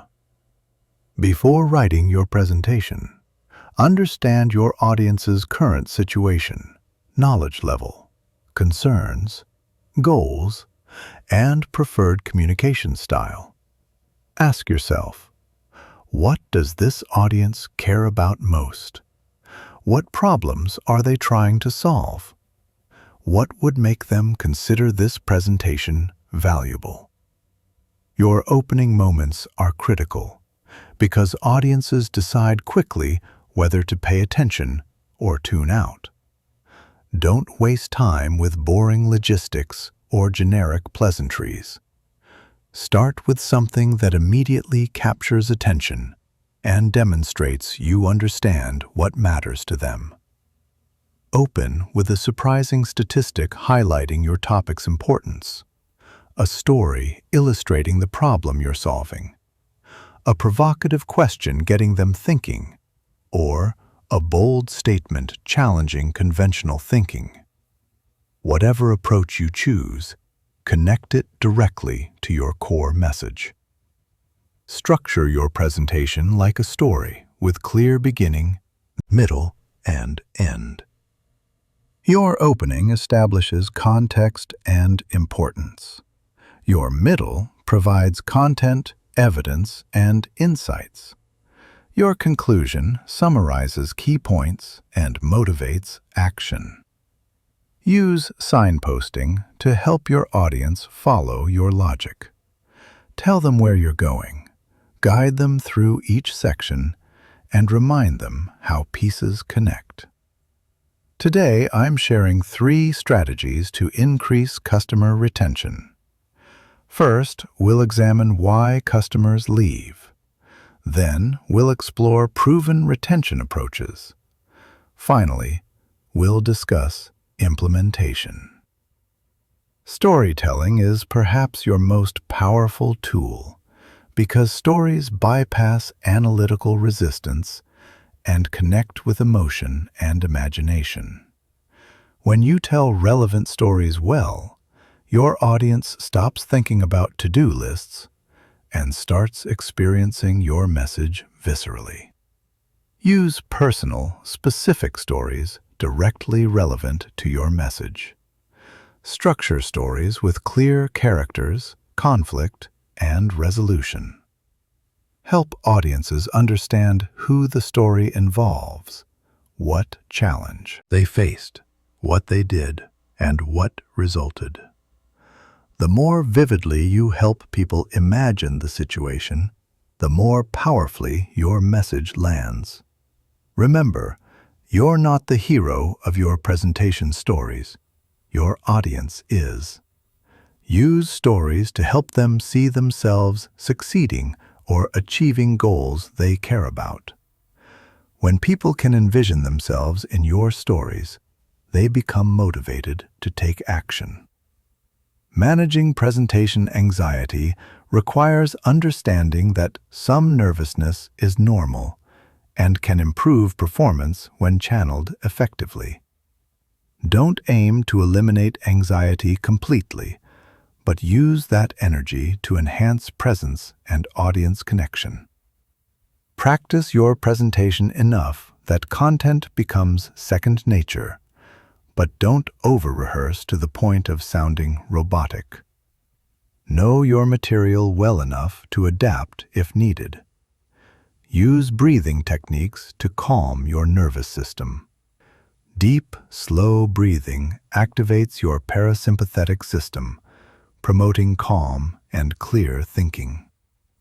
Practice box breathing, inhaling for 4 counts, holding for 4, exhaling for 4, holding empty for 4. Reframe your relationship with the audience from adversarial to collaborative. Instead of seeing them as judges evaluating performance, see them as partners who want you to succeed. Most audiences root for speakers because everyone benefits when presentations are engaging. Visual aids should support your message, not replace it. Too many presenters create text-heavy slides and read them word for word, which is boring and makes the speaker seem unnecessary. Your slides should enhance your verbal message, not duplicate it. Use visuals that clarify complex concepts, provide evidence, or create emotional impact. A powerful image, clear diagram, or compelling chart can communicate instantly what might take paragraphs to explain verbally. Keep slide text minimal and use large, readable fonts. If you include bullet points, limit them to 3 or 4 per slide as talking reminders rather than complete sentences for audiences to read. Handling questions and challenges requires preparation and poise. Anticipate likely questions and prepare thoughtful responses, but be comfortable saying, "I don't know," when asked about something outside your expertise. When someone asks hostile questions, resist becoming defensive. Thank them for the question, reframe if necessary to focus on underlying concern, and respond to legitimate interests rather than attacks. Virtual presentations require special consideration because technology creates communication barriers. You lose nonverbal cues that help read your audience, and they lose presence and energy from shared physical space. Compensate by being more intentional about engagement. Use polls, breakout rooms, chat functions, and direct questions more frequently than in person. Vary voice tone and pace to maintain auditory interest when visual connection is limited. Look directly into your camera rather than at your screen to create eye contact. Impression. Position your camera at eye level and ensure good lighting for professional appearance. Persuasive presentations require structuring logical arguments, appealing to emotion and reason. Use credibility, emotional appeal, and logical argument. Establish credibility early by sharing relevant experience or results, qualifying you to speak on your topic. Appeal to emotions by helping your audience connect your topic to personal values and goals. Help them feel the pain of not acting and pleasure of achieving results. Support arguments with solid evidence, statistics, case studies, expert opinions, and research findings. Ensure evidence is relevant to your specific audience and situation. End with clear calls to action, telling your audience exactly what you want them to do next. Be specific about next steps, rather than vague conclusions like, "This is important stuff." Public speaking mastery comes through practice, feedback, and continuous improvement. Seek presentation opportunities regularly through work projects, community organizations, or speaking clubs. Record yourself presenting and review honestly, noticing habits, pacing, energy, and message clarity. Remember that great speaking isn't about perfection, it's about connection. Focus on serving your audience rather than impressing them, sharing useful information rather than showing off expertise, and connecting human to human rather than performer to audience. Chapter 14. Digital Communication and Modern Challenges. The digital revolution has fundamentally changed how we communicate, creating new opportunities for connection while introducing unprecedented challenges. Understanding how to communicate effectively through digital channels while avoiding common pitfalls has become essential for personal and professional success. Digital communication strips away many contextual cues that make face-to-face communication rich and nuanced.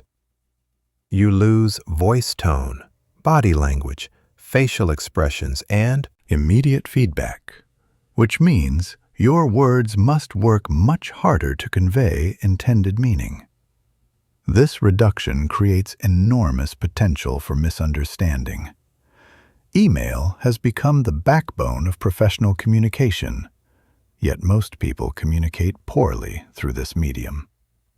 Email lacks the warmth and immediacy of face-to-face interaction, which can make even neutral messages feel cold or abrupt. Start emails with brief, personal acknowledgments when appropriate. "Hope you had a great weekend," or "Thanks for your quick response," helps maintain human connection in an otherwise transactional medium. Keep these warm-ups brief and genuine rather than formulaic. Structure emails for clarity and action. Use clear subject lines indicating topic and urgency level. If asking for something specific, make that request clear and include necessary deadlines or context. If providing information, organize it logically and highlight key points requiring attention. Be especially careful with tone in written communication. What feels direct and efficient to you might come across as harsh or dismissive to others. Read emails from the recipient's perspective before sending. Would this message feel respectful and professional if you received it? When dealing with complex or emotionally sensitive topics, consider whether email is appropriate.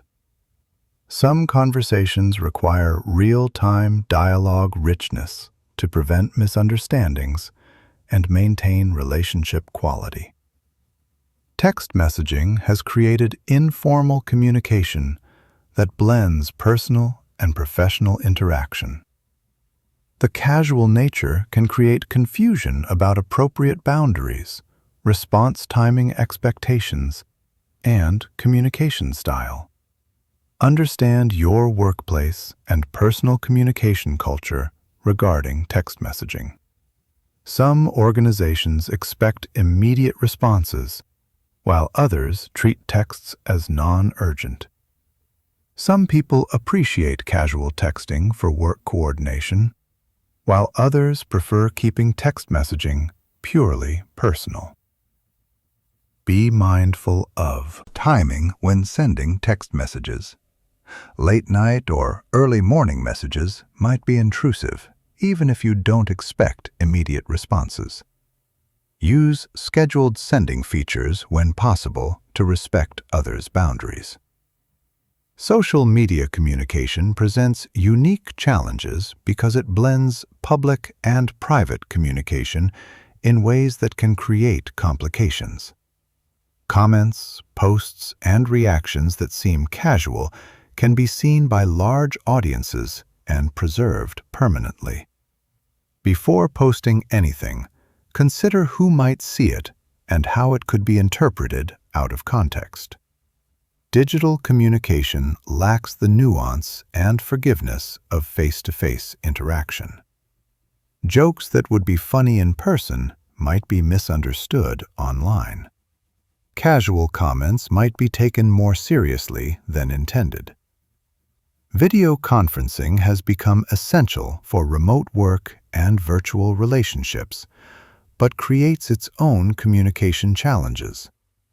Slight delays can disrupt natural conversational flow, making it harder to read cues and coordinate speaking turns. Compensate by being more intentional about turn-taking and nonverbal communication. Use clear verbal cues like, "I'd like to build on what Sarah said," or "Let me pause here for reactions," to manage conversation flow. Pay extra attention to nonverbal communication on video calls. Your facial expressions and gestures are more visible and important when they're the primary visual information available. Ensure your camera is positioned well and your environment is professional. Online conflict resolution requires special care because digital mediums can escalate conflicts quickly. Without face-to-face context, people often assume negative intent more readily and respond more harshly than they would in person. When conflicts arise digitally, move to richer communication channels quickly. If an email exchange becomes tense, suggest a phone call or video meeting. If text messages become heated, pick up the phone. Use extra empathy and assumption of positive intent in digital conflicts. Remember that others might be communicating under stress, might have misunderstood your message, or might be dealing with technical frustrations affecting their communication style. Digital boundaries have become essential for mental health and relationship quality. The always-on nature of digital communication can create stress and prevent the downtime necessary for reflection and renewal. Establish clear boundaries around when and how you'll respond to different digital communications. Let people know your typical response times for email, text messages, and social media. This prevents others from assuming delayed responses indicate disinterest or disrespect. Create technology-free spaces in your personal life where you can focus fully on face-to-face relationships and activities. Many people find that constant digital communication interferes with their ability to be fully present with the people and experiences that matter most. Information overload is a constant challenge in digital environments. The volume of messages, notifications, and updates can overwhelm your ability to process information thoughtfully and respond appropriately. Develop systems for managing digital information flow.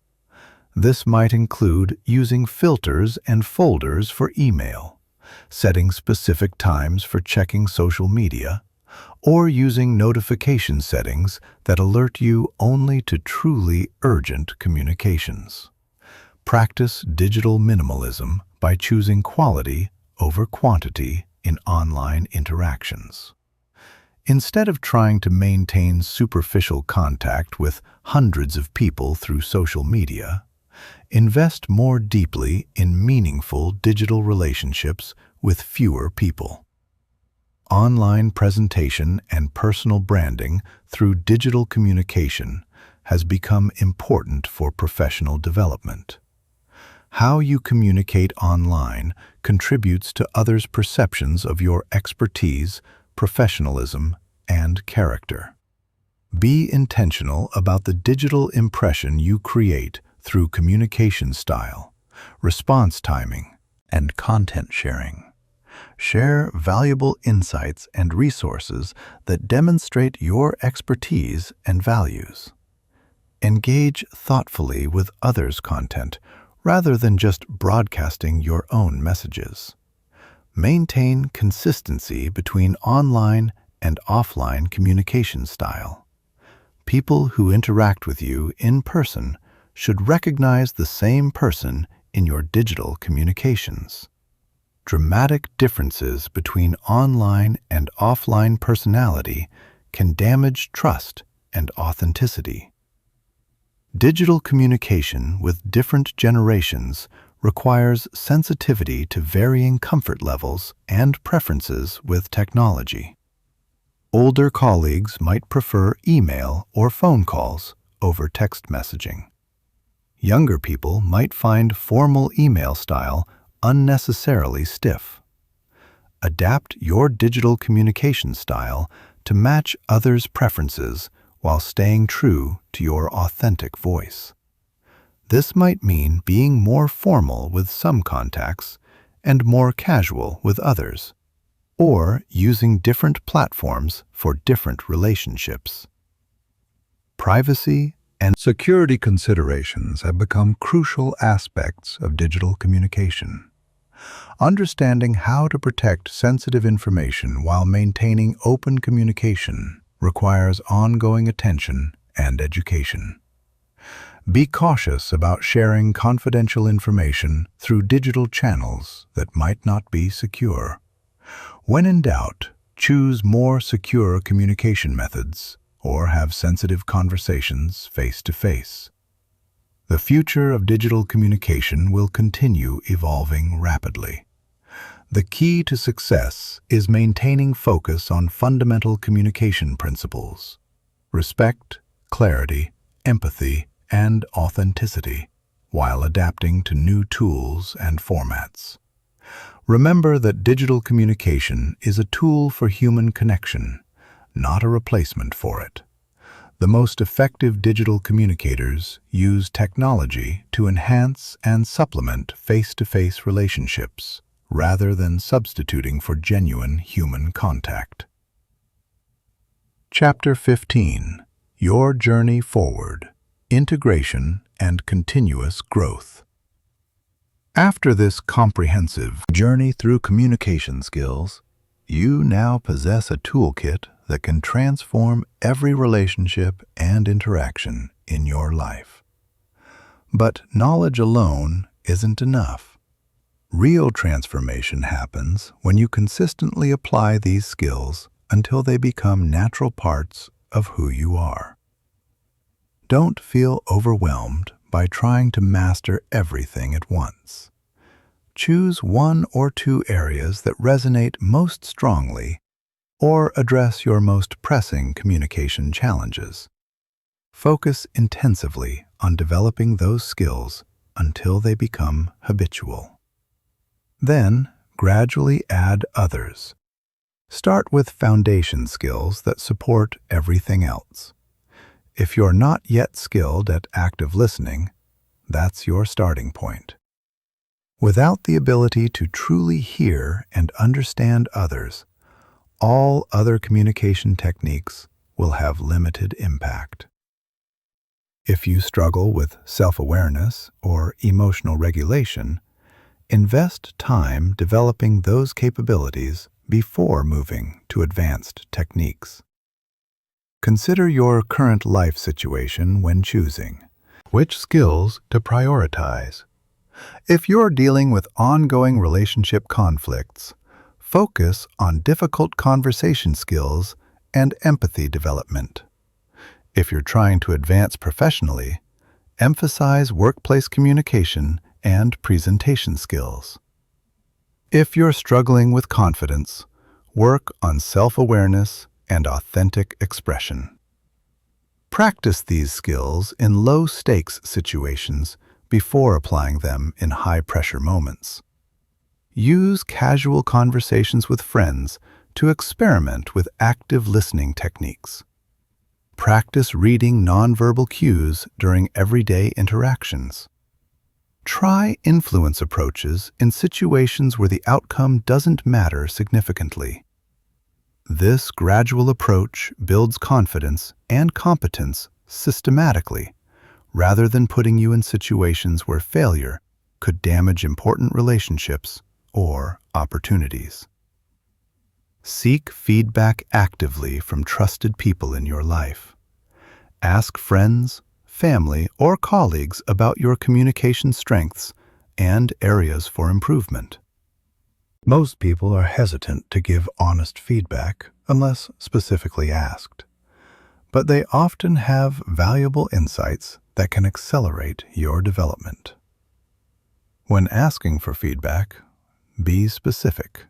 Instead of, "How do I communicate?"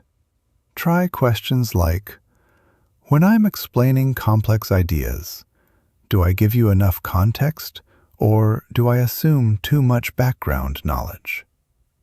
Or, "When we have disagreements, do I seem open to your perspective, or do I come across as defensive?" Create opportunities to observe excellent communicators in action.